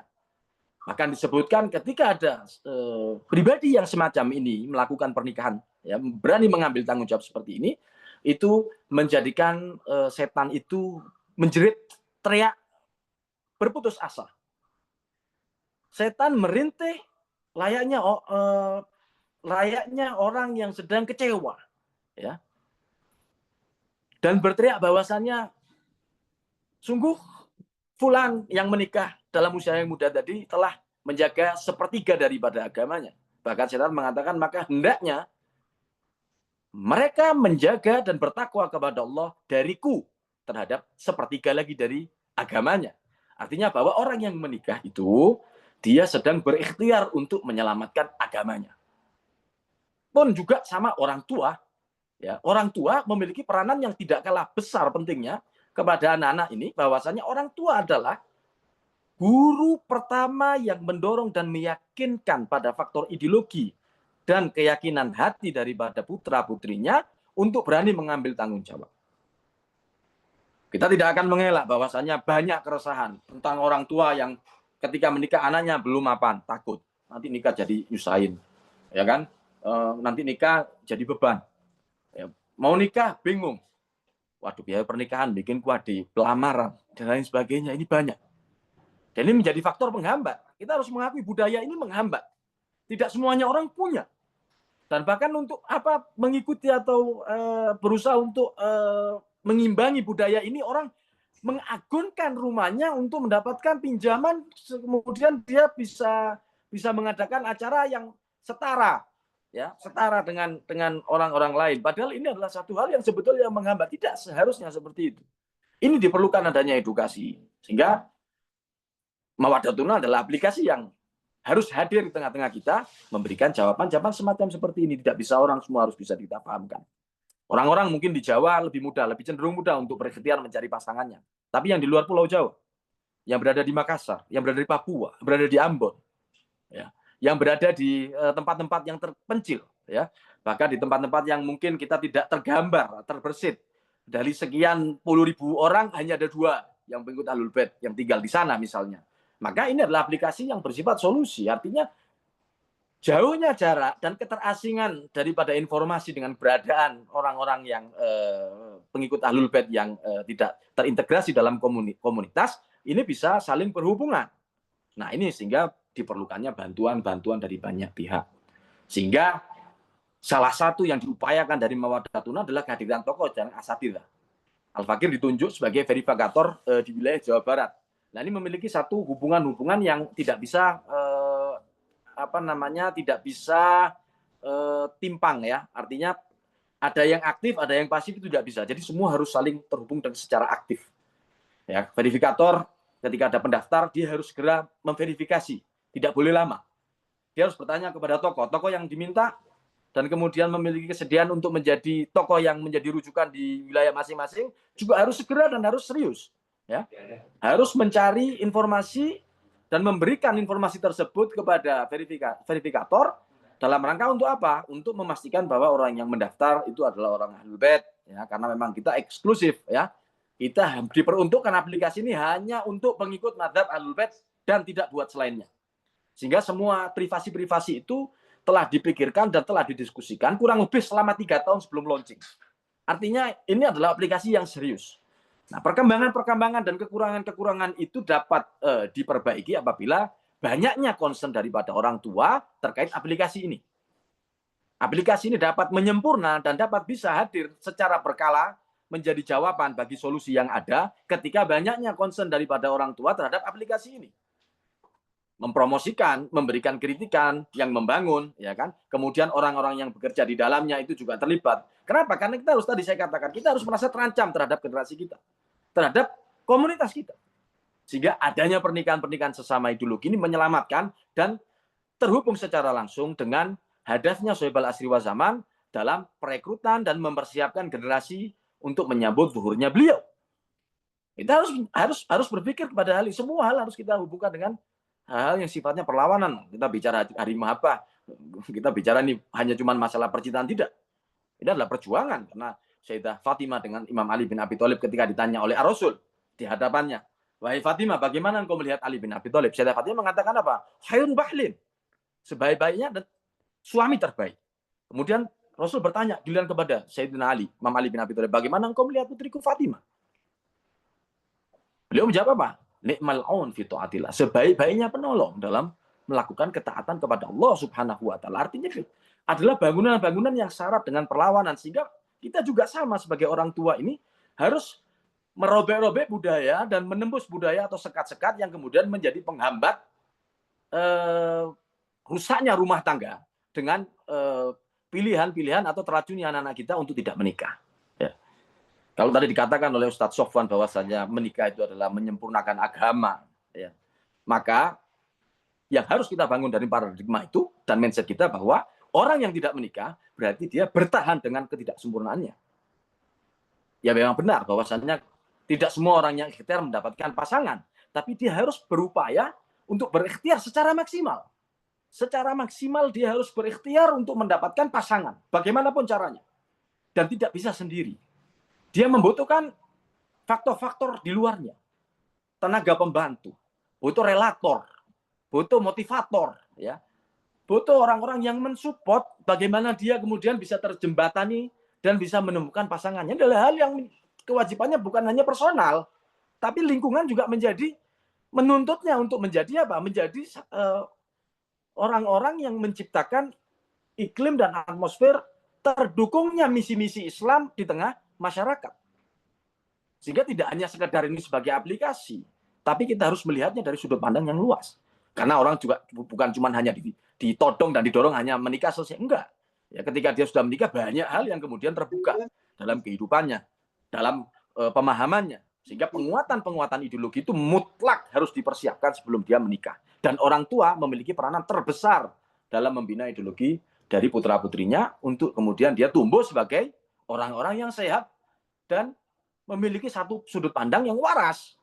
Persoalannya yang sering muncul adalah orang tua yang sering meremehkan dan membiarkan anaknya berlarut-larut terhadap pilihan pribadinya dan tidak ada pengarahan atau pengawasan, yang kemudian akhirnya ketika anak itu tumbuh dan memiliki ikhtiar yang tidak bergantung pada orang tua dan kemudian menyalahi daripada orang tua, barulah muncul masalah dan barulah kemudian orang itu menyesali. Ya, sehingga ini semua membutuhkan segala banyak aspek dan dimensi, bukan hanya terkait masalah personal sebagai anak atau orang yang terpisah daripada keluarga karena dia sudah besar, kamu cari sendiri, kamu tentukan pilihan. Bukan seperti ini, tapi segala hal itu perlu kita dampingi. Bahkan setelah menikah pun, anak itu masih perlu kehadiran sosok orang tua di sekitar, di tengah-tengahnya. Bukan dalam rangka mengintervensi, tapi dalam rangka mengawasi, menjadi partner sharing. Ya. Karena pastinya rasa malu daripada anak ketika dia menjalin hubungan dengan istrinya, entah itu dalam keadaan baik atau tidak baik, misalnya, itu perlu dikomunikasikan. Tidak boleh dalam hal ketika orang tua itu memaksa anak, sehingga anak kemudian tertekan dan terpaksa karena pilihan orang tuanya. Yang penting kemudian ini menyenangkan orang tuanya, sehingga pasangannya tidak bahagia. Hal-hal semacam ini itu perlu semua bantuan dari banyak aspek. Sehingga pada awalnya aplikasi ini memang tujuannya mempertemukan jodoh-jodoh di antara pengikut Ahlul Bait. Namun ini merupakan fitur nantinya ke depannya. Insya Allah dalam waktu dekat juga akan di-launching perubahannya, karena tim-tim IT juga sedang melakukan pembenahan dan penggeseran daripada tujuan-tujuan awalnya, supaya bisa menjadi aplikasi yang menyempurna pada masa-masa mendatang. Al-Fakir memiliki beberapa catatan kecil ya. Dalam training-training beberapa waktu yang saya ikuti, dan juga berusaha untuk bagaimana menyampaikan kepada anak-anak muda, karena anak-anak muda ini adalah aset paling berharga dalam komunitas, sehingga kita tidak boleh berhenti atau capek dalam menyampaikan motivasi-motivasi terkait masalah membangun dan membina rumah tangga, khususnya anak-anak muda. Dari ayat yang disebut oleh pemateri pertama, oleh Ustadz Sofan, ya, terkait masalah ayat-ayat pernikahan, ya kan? Saya tertarik tadi karena sangat menarik kalimat litas kunu ilaiha tadi, ya. Bahwasanya Allah Subhanahu wa taala itu telah menciptakan kita itu sudah pada kodratnya berpasang-pasangan.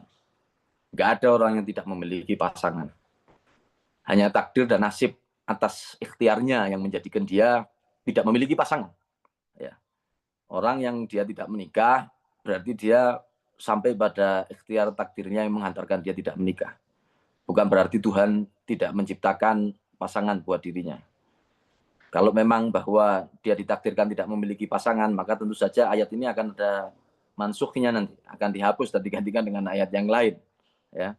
Bahkan pengertian daripada nikah sunnati bukan sunnah dalam hukum yang disebut dengan mubah wajib, tapi adalah tradisi, adalah budaya yang diciptakan oleh siapa, ketetapan yang dibuat oleh siapa, oleh Nabi.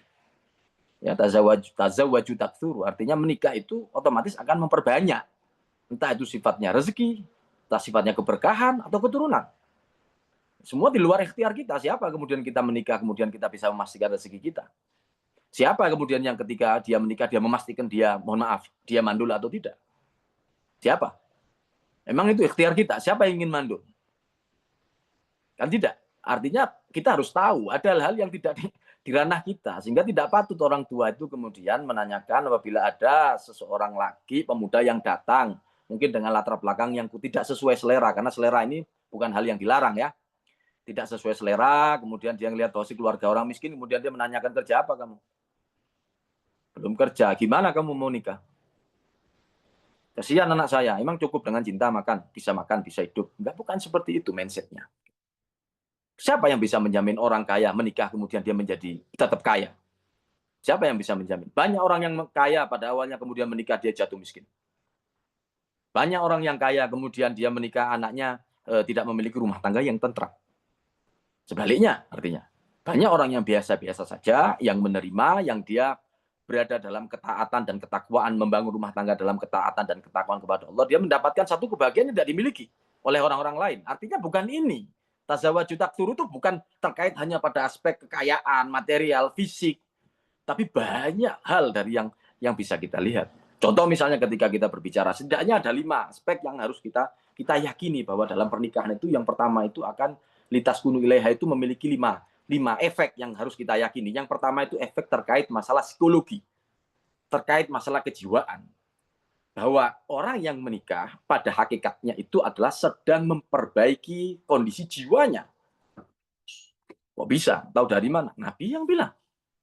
Nabi mengatakan bahwasannya apa? Zawwiju ayyamakum. Ya kan? Nikahkan orang-orang yang mereka belum punya pasangan, baik dia lajang, bujang, perawan dan lain sebagainya nikahkan. Kenapa? Fa innallaha yuhsinu lahum fi akhlaqihim. Karena Allah itu akan mempercantik dan memperindah akhlaknya. Dengan pernikahan tadi itu, dia akan mulai saling belajar.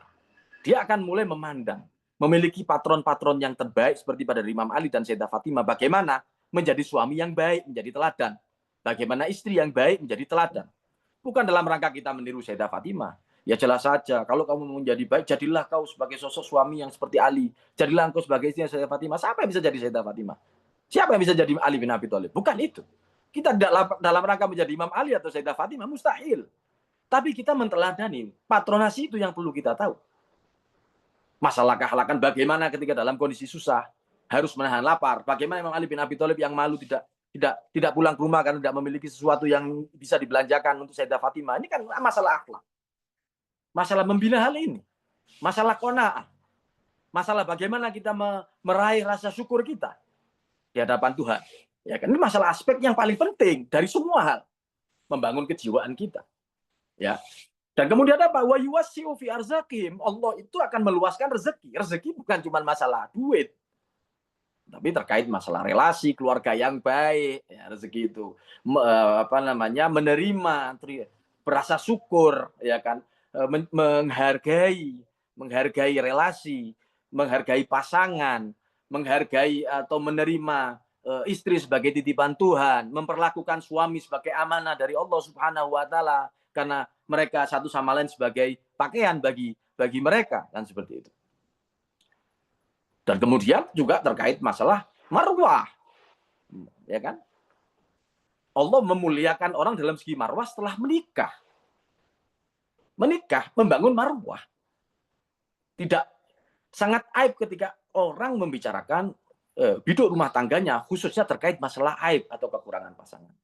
Ya, ini menjatuhkan marwah. Dan ini melenceng daripada tujuan, daripada pernikahan. Ini psikologis. Yang kedua dari aspek apa? Dari aspek sosial. Ya. Karena kita menikah, ya kita masuk dalam litas kunu ileha, ya kan? Itu kita sedang dalam rangka apa? Dalam rangka membangun komunitas yang sangat besar dan komunitas daripada serangan-serangan musuh yang ingin merusak masyarakat Islam. Sehingga adanya naudzubillah kumpul kebo budaya dari barat yang menyalahi agama, ya kemudian jalan orang dibiarkan untuk tanpa hubungan yang halal untuk keluar, ya karena dia sudah puber, dia pacaran dan lain sebagainya, ya kan, dari aspek-aspek ini. Sehingga menikah itu menyelamatkan ini, mempersiapkan generasi yang bagus, mempersiapkan keturunan yang soleh, ya, mempersiapkan generasi-generasi yang mampu untuk menjadi pelawan-pelawan daripada musuh-musuh yang ingin merusak dan menghambat kemunculan Sohibul Asri wa Zaman, dikarenakan masyarakat yang selalu tidak siap dari hadirnya Sohibul Asri wa Zaman. Harus dimaknai secara luas. Ya. Nah, kemudian yang ketiga terkait masalah aspek materi. Materi juga salah satunya adalah yang menjadi efek gitu ya. Menjadi efek daripada pernikahan karena orang akan tertuntut untuk memenuhi hak. Ya. Jadi kalau ada orang malas itu bukan karena pernikahannya, itu dari sifatnya. Ya, kalau orang tidak punya duit, lemah ekonominya, itu kurang ikhtiarnya, kurang berusaha, kurang mau kerja, kurang mau berbisnis atau pilih-pilih dalam kerjaan, tidak sesuai karena saya lulusan IT, yang di depan saya ada pekerjaan jadi admin, tidak mau misalnya. Atau mungkin dia lulusan arsitek, karena dia tidak punya modal, tidak bisa bangun, kemudian ada pekerjaan untuk ngurusin toko, dia tidak mau, ya kan? Ya jelas tidak punya duit. Ya. Nah, ini pernikahan itu harus memahamkan bahwa segala sesuatu itu yang bisa menghasilkan rezeki itu harus diambil gitu loh, harus dimanfaatkan kesempatannya, ya. Harus diambil. Dan yang keempat yaitu terkait masalah aspek manajerial. Nah, tentu ketika menikah kita perlu untuk memanage hubungan, kita perlu untuk bagaimana membangun adanya relasi-relasi yang baik, yang dari amanat-amanatnya diamanatkan oleh agama, oleh akhlak, ya, oleh Rasul Shallallahu Alaihi Wasallam. Lah ini muncul setelah pernikahan. Bagaimana orang bisa mengerem dari keinginannya, bagaimana dia bisa saling bahu membahu dalam membangun masa depan. rumah tangganya, baik mungkin dari investasi-investasi, ya kan, atau baik dalam hubungan-hubungan yang sedang berjalan secara pribadi antara satu pasangan dengan pasangan yang lainnya. Aspek-aspek semacam ini yang harusnya menjadi sorotan dan menjadi perhatian setelah menikah. Jadi ketentraman itu hadir itu ketika kita sesuai dengan mengamalkan dengan sesuai yang menjadi ajaran agama, bukan sesuai dengan pemikiran-pemikiran orang yang hasilnya adalah dari empirik. Tidak mudah kita menjalani pernikahan. Kalau hanya cuman berdasarkan quote-quote yang keluar dari Mario Teguh ya mudah saja. Tapi faktanya sekelas Mario Teguh juga tidak mudah menjalani hiruk pikuk atau biduk rumah tangganya. Tidak mudah. Kalau untuk berbicara orang mudah. Tapi bagaimana kita menerapkan perintah-perintah daripada agama, memahamkan satu sama lain, ya kan? Memahamkan satu sama lain itu bisa saling menerima, ya, bisa saling harmonis, bisa sinergis pasangan satu dengan yang lainnya, dan terakhir yaitu terkait masalah biologis. Itu sudah pasti, ya. Orang menikah itu menjawab tantangan biologis. Biologis itu menjadi mulia ketika kita berada di dalam bangunan pernikahan. Dan itu merupakan salah satu hal yang menjadikan manusia itu sempurna. Kalau dia tidak memiliki keinginan pada dataran ini, dia menikah tidak memiliki keinginan secara jasad dengan pasangannya, ini adalah orang-orang yang keluar daripada orientasi pernikahan yang dibangun dalam asas agama. Nggak mungkin ada orang nikahin orang di latar belakangnya tidak suka. Ya nggak bisa. Kecuali ketika dia dipaksa. Ya, dipaksa lain hal. Tapi tuntutan kita, litas kunu ilaiha itu adalah dalam rangka untuk kita tidak menjadi kata dalam tempurung yang kemudian hanya melihat dan mendengarkan omongan-omongan orang dari luar sehingga menjadi penyakit, ya. Menjadi penyakit, dan naudzubillah apalagi ketika ini bertahan lama kemudian menjadi penyakit hati yang khususnya yang sering muncul ketika kita sering membanding-bandingkan rumah tangga kita dengan rumah tangga orang lain. Lihat kekurangan-kekurangan rumah tangga kita membandingkan orang lain. Ini loh, Bulan rumah tangganya begini, kenapa kita nggak seperti ini? Itu sudah punya mobil, kenapa kok kita belum punya mobil? Lihat tuh, dia jalan-jalan kemana-mana gandengan tangan, kita kok nggak seperti itu? Ini penyakit. Yang pada akhirnya kemudian ini merusak daripada tujuan dan keberkahan daripada pernikahan. Sehingga singkat kata, mudah-mudahan ini bermanfaat, kita perlu dan sangat-sangat perlu bantuan dari setiap orang tua untuk menjadikan Mawaddatuna adalah sebagai tempat concern daripada anak-anak. Diatur anak kecil ini. Dan khususnya kita secara pribadi sebagai orang tua, kita memiliki anak dan akan terus berganti generasi dengan generasi lagi, maka visi misi daripada Islam dalam pernikahan itu kita harus bantu dalam yang sudah diwujudkan dalam bentuk aplikasi dari tim Mawaddatuna akan sangat bahagia. Dan ini juga bisa semakin menjawab tantangan, dan kedepannya insya Allah ini bisa terhubung bahkan ke Asia Tenggara, ya, bukan hanya cuma di Indonesia. Mudah-mudahan, tapi itu semua butuh kepada support daripada orang tua dan dari komunitas kita untuk terlibat secara aktif. Jangan pernah malu dan jangan pernah sungkan untuk menyampaikan ide-ide kepada tim Mawaddatuna atau orang-orang yang mungkin aktif di situ sehingga bisa sampai kepada tim inti penggarap dari Mawaddatuna, ya, untuk bisa semakin menyempurnakan dan melengkapi keinginan yang bisa menjawab tantangan dan permasalahan yang ada di komunitas. Cukup sekian, billahi taufik wal hidayah. Apabila ada salah kata, saya mohon maaf, dan sekali lagi saya ucapkan terima kasih atas kesempatannya yang mulia kepada pimpinan nasional Muslimah ABI terhadap kesempatan yang sekarang Al-Fakir mendapatkannya. Mudah-mudahan Muslimah semakin maju ke depannya dan mampu mengakomodir acara-acara parenting semacam seperti ini yang sangat penting seperti ini. Assalamualaikum warahmatullahi wabarakatuh. Waalaikumsalam warahmatullahi wabarakatuh. Terima kasih Said Abbas tadi, Masya Allah ya, semangat banget ini. Kita dapat ilmunya juga selain tadi presentasi tentang aplikasi Mawaddatuna. Tentunya ini aplikasi yang ditunggu-tunggu ya, atau sangat dibutuhkan gitu loh bagi generasi.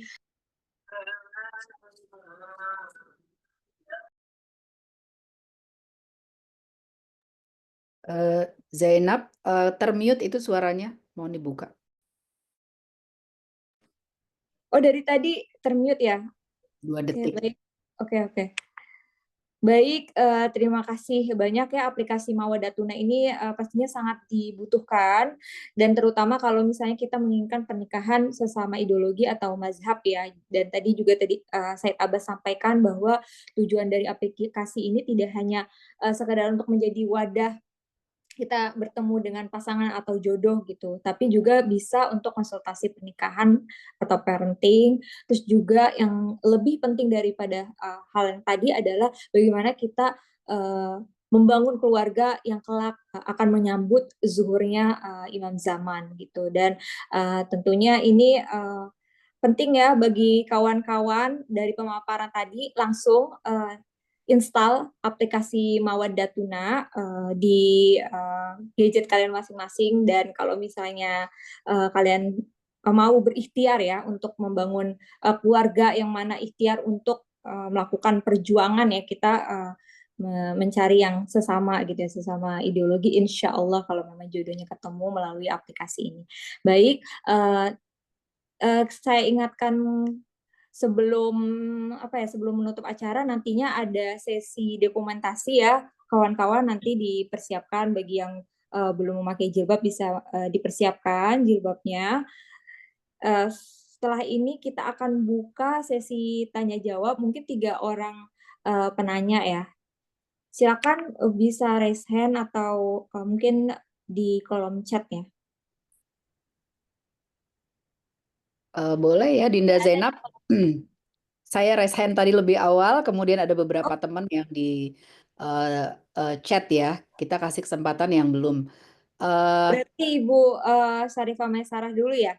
Iya, saya Saya raise penasaran hand banget aja, soalnya Bu. sama aplikasi ini. Ya, Oke, baik. ya baik. Pertama-tama, Assalamualaikum warahmatullahi wabarakatuh. Waalaikumsalam warahmatullahi wabarakatuh. Ya, kepada Said Abbas, terima kasih ya pemaparannya tadi sangat-sangat menarik gitu, baik untuk yang masih jomblo maupun yang sudah berpasangan. Saya penasaran ya, karena waktu di awal menerima informasi yang kami ketahui itu aplikasi ini adalah khusus untuk yang sedang mencari jodoh. Makanya kita ya gencarnya ke anak muda, tapi ternyata kan ini bisa untuk semua ya, bisa untuk semua. Kalau itu memang sudah valid seperti itu, kita akan bantu menggencarkan apa namanya pemahaman tentang Mawaddatuna ini gitu. Nah, kemudian yang kedua pertanyaan saya, tadi kan disebutkan bahwa ada beberapa verifikator ya untuk aplikasi ini. Verifikator ini tugasnya ini memverifikasi khusus untuk yang memang mencari jodoh, atau memang kita yang mau masuk ke dalam aplikasi ini juga perlu diverifikasi. Begitu pertanyaan saya, Said Abbas. Baik, mohon izin menjawab. Ya, memang sekarang ini kita concern untuk menjadikan Mawaddatuna ini sebagai ajang atau mediator untuk pernikahan ya. Ini baru trial, baru pertama, karena yang bisa kita launching dengan lebih dahulu adalah aplikasi ini. Nah, persiapan-persiapan terkait hal-hal yang lebih luas itu sedang dibuat, dan insya Allah dalam waktu dekat ya, mudah-mudahan bisa sesuai dengan timeline-nya di bulan 6 itu sudah bisa dinikmati oleh semua komunitas. Artinya baik orang yang sudah berumah tangga atau orang yang mungkin belum berumah tangga bisa mengaksesnya dan bisa menikmati atau mengambil manfaat dari fitur-fitur yang lainnya. Yang saya pahami, fitur-fitur itu terkait masalah hukum fikih ya. Jadi di Mawaddatuna ada orang para asatid yang spesialis ya, khususnya dalam bidang fikih.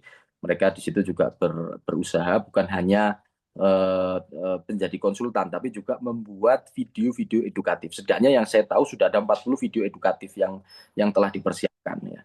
Namun kan wadah untuk aplikasi ini kan membutuhkan waktu untuk meletakkannya, kemudian bisa berkesinambungan dengan mainten yang kita tahu lah di Apple dan juga di Android itu kan selalu harus ada pembaruan ya. Ini sedang dalam tahap perbaikan. Kemudian juga terkait masalah parenting ya, akhlak rumah tangga. Ini juga menjadi satu fitur yang dikonsernin oleh tim yang ada di Mawaddatuna. Bahkan ada kitab-kitab yang jumlahnya sudah ratusan atau bahkan ribuan yang sudah ditranslate ke bahasa Indonesia, itu yang nanti bisa diambil secara e-book di aplikasi ini. Sehingga yang sekarang ini menjadi aplikasi perjodohan itu hanya menjadi fitur yang sama dengan fitur-fitur yang lainnya. Nah, nanti ketika masuk ke fitur perjodohan, nah itulah yang kemudian akan tersortir. Nggak semua orang bisa masuk. Yang bisa masuk adalah orang-orang yang belum menikah. Bahkan di sini juga kita tidak memperbolehkan untuk orang yang sudah menikah untuk menikah dua. Di sini kita tidak memperbolehkannya. Di aplikasi ini memang khusus hanya untuk yang belum memiliki pasangan. Nah, terkait masalah verifikator ini juga tidak sembarangan orang, bahwa yang ditunjuk atau diamanahi adalah orang-orang yang memang sudah dipercaya dan telah didiskusikan oleh para asatid, karena dia memegang database. Ya, jadi database itu sangat rentan, khususnya perempuan ya. Ketika dia harus verifikasi secara wajah, itu bisa disalahgunakan datanya, ya, sehingga ini menuntut adanya ekstra. Nah, verifikator tidak bisa dua. Kenapa? Karena lebih mudah untuk mendeteksi atau men-track siapa yang melakukan blunder. Dan sekarang juga artinya verifikator hanya bisa mampu melihat data itu sekali. Setelah diterima, data itu sudah tidak bisa diakses oleh verifikator. Dalam rangka apa? Dalam rangka meyakinkan dan mengamankan privasi lebih dalam dari pengguna yang nanti akan bergabung atau join di Mawaddah Tuna. Ini yang bisa saya jawab, Syarifah. Ya, baik, terima kasih Said. Kita Muslimah menunggu tuh bulan 6, kita bisa bantu sosialisasi untuk aplikasi ini. Terima kasih. Ya, terima kasih Syarifah Maisaro dan juga Said Abbas ya tadi sudah respon. Sepertinya ada pertanyaan lagi ya, tadi udah ada yang resen tapi udah hilang tuh resennya.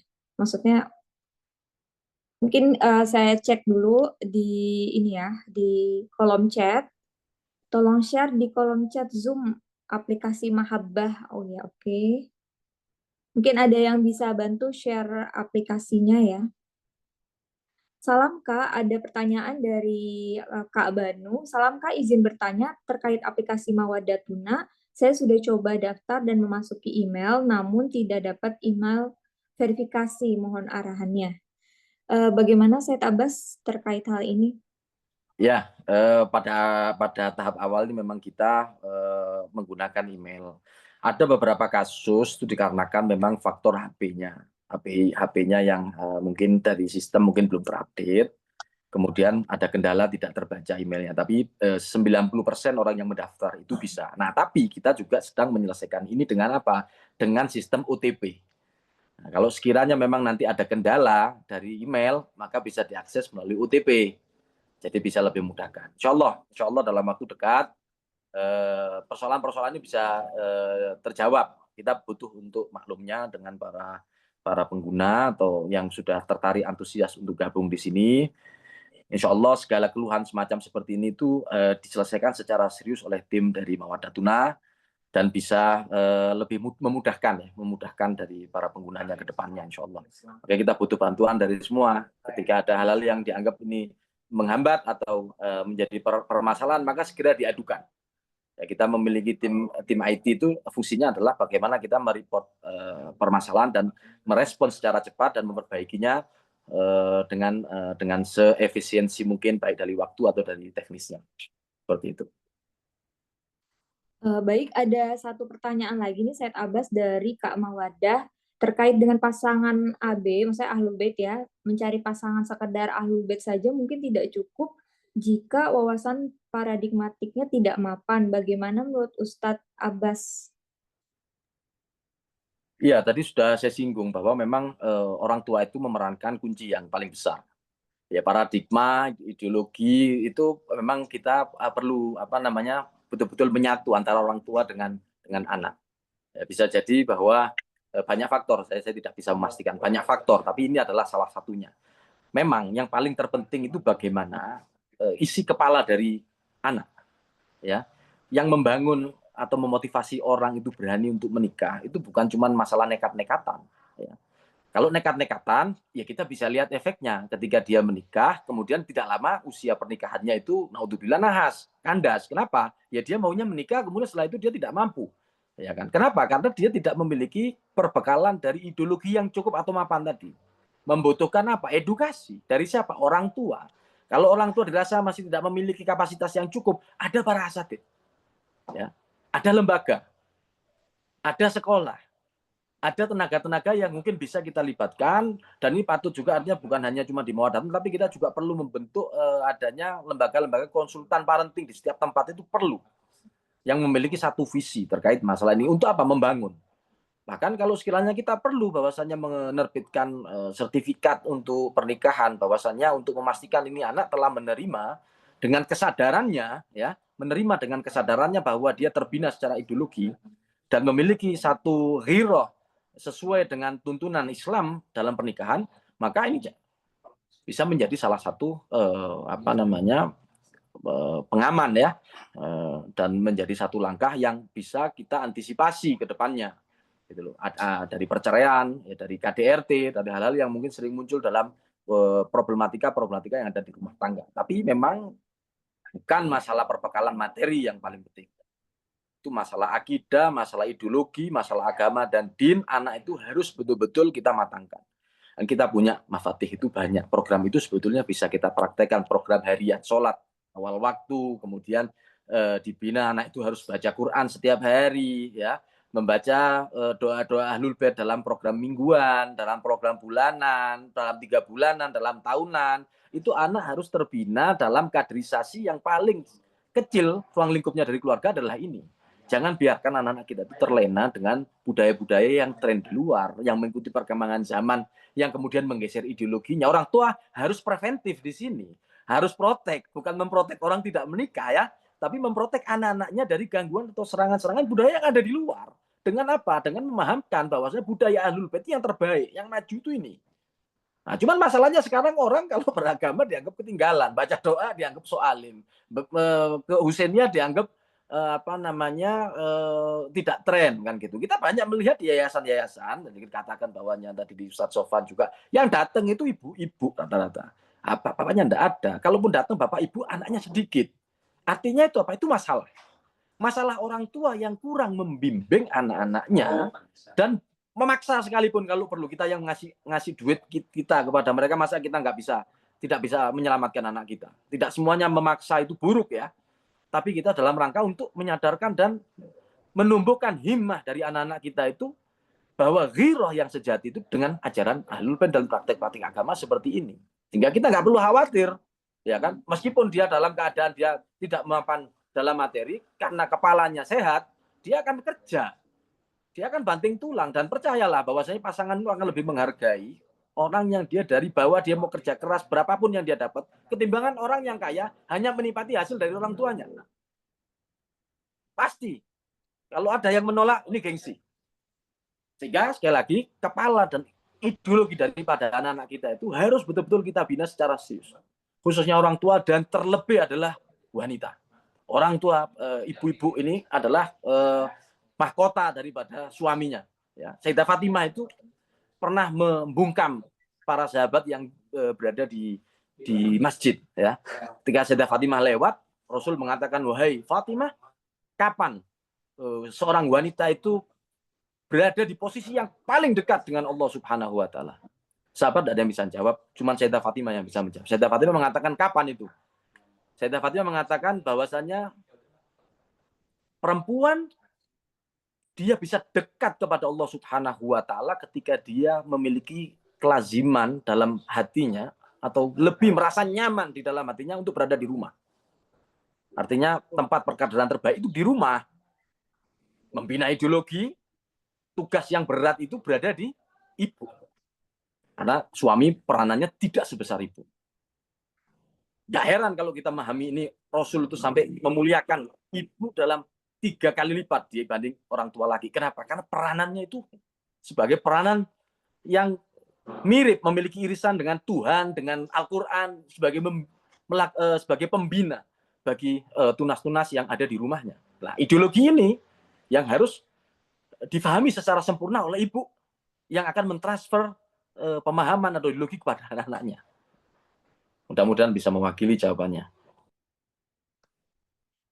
Baik, terima kasih Said Abbas tadi atas responnya ya terhadap berbagai pertanyaan. Sebenarnya masih ada lagi, tapi mengingat waktu ya sudah 17.22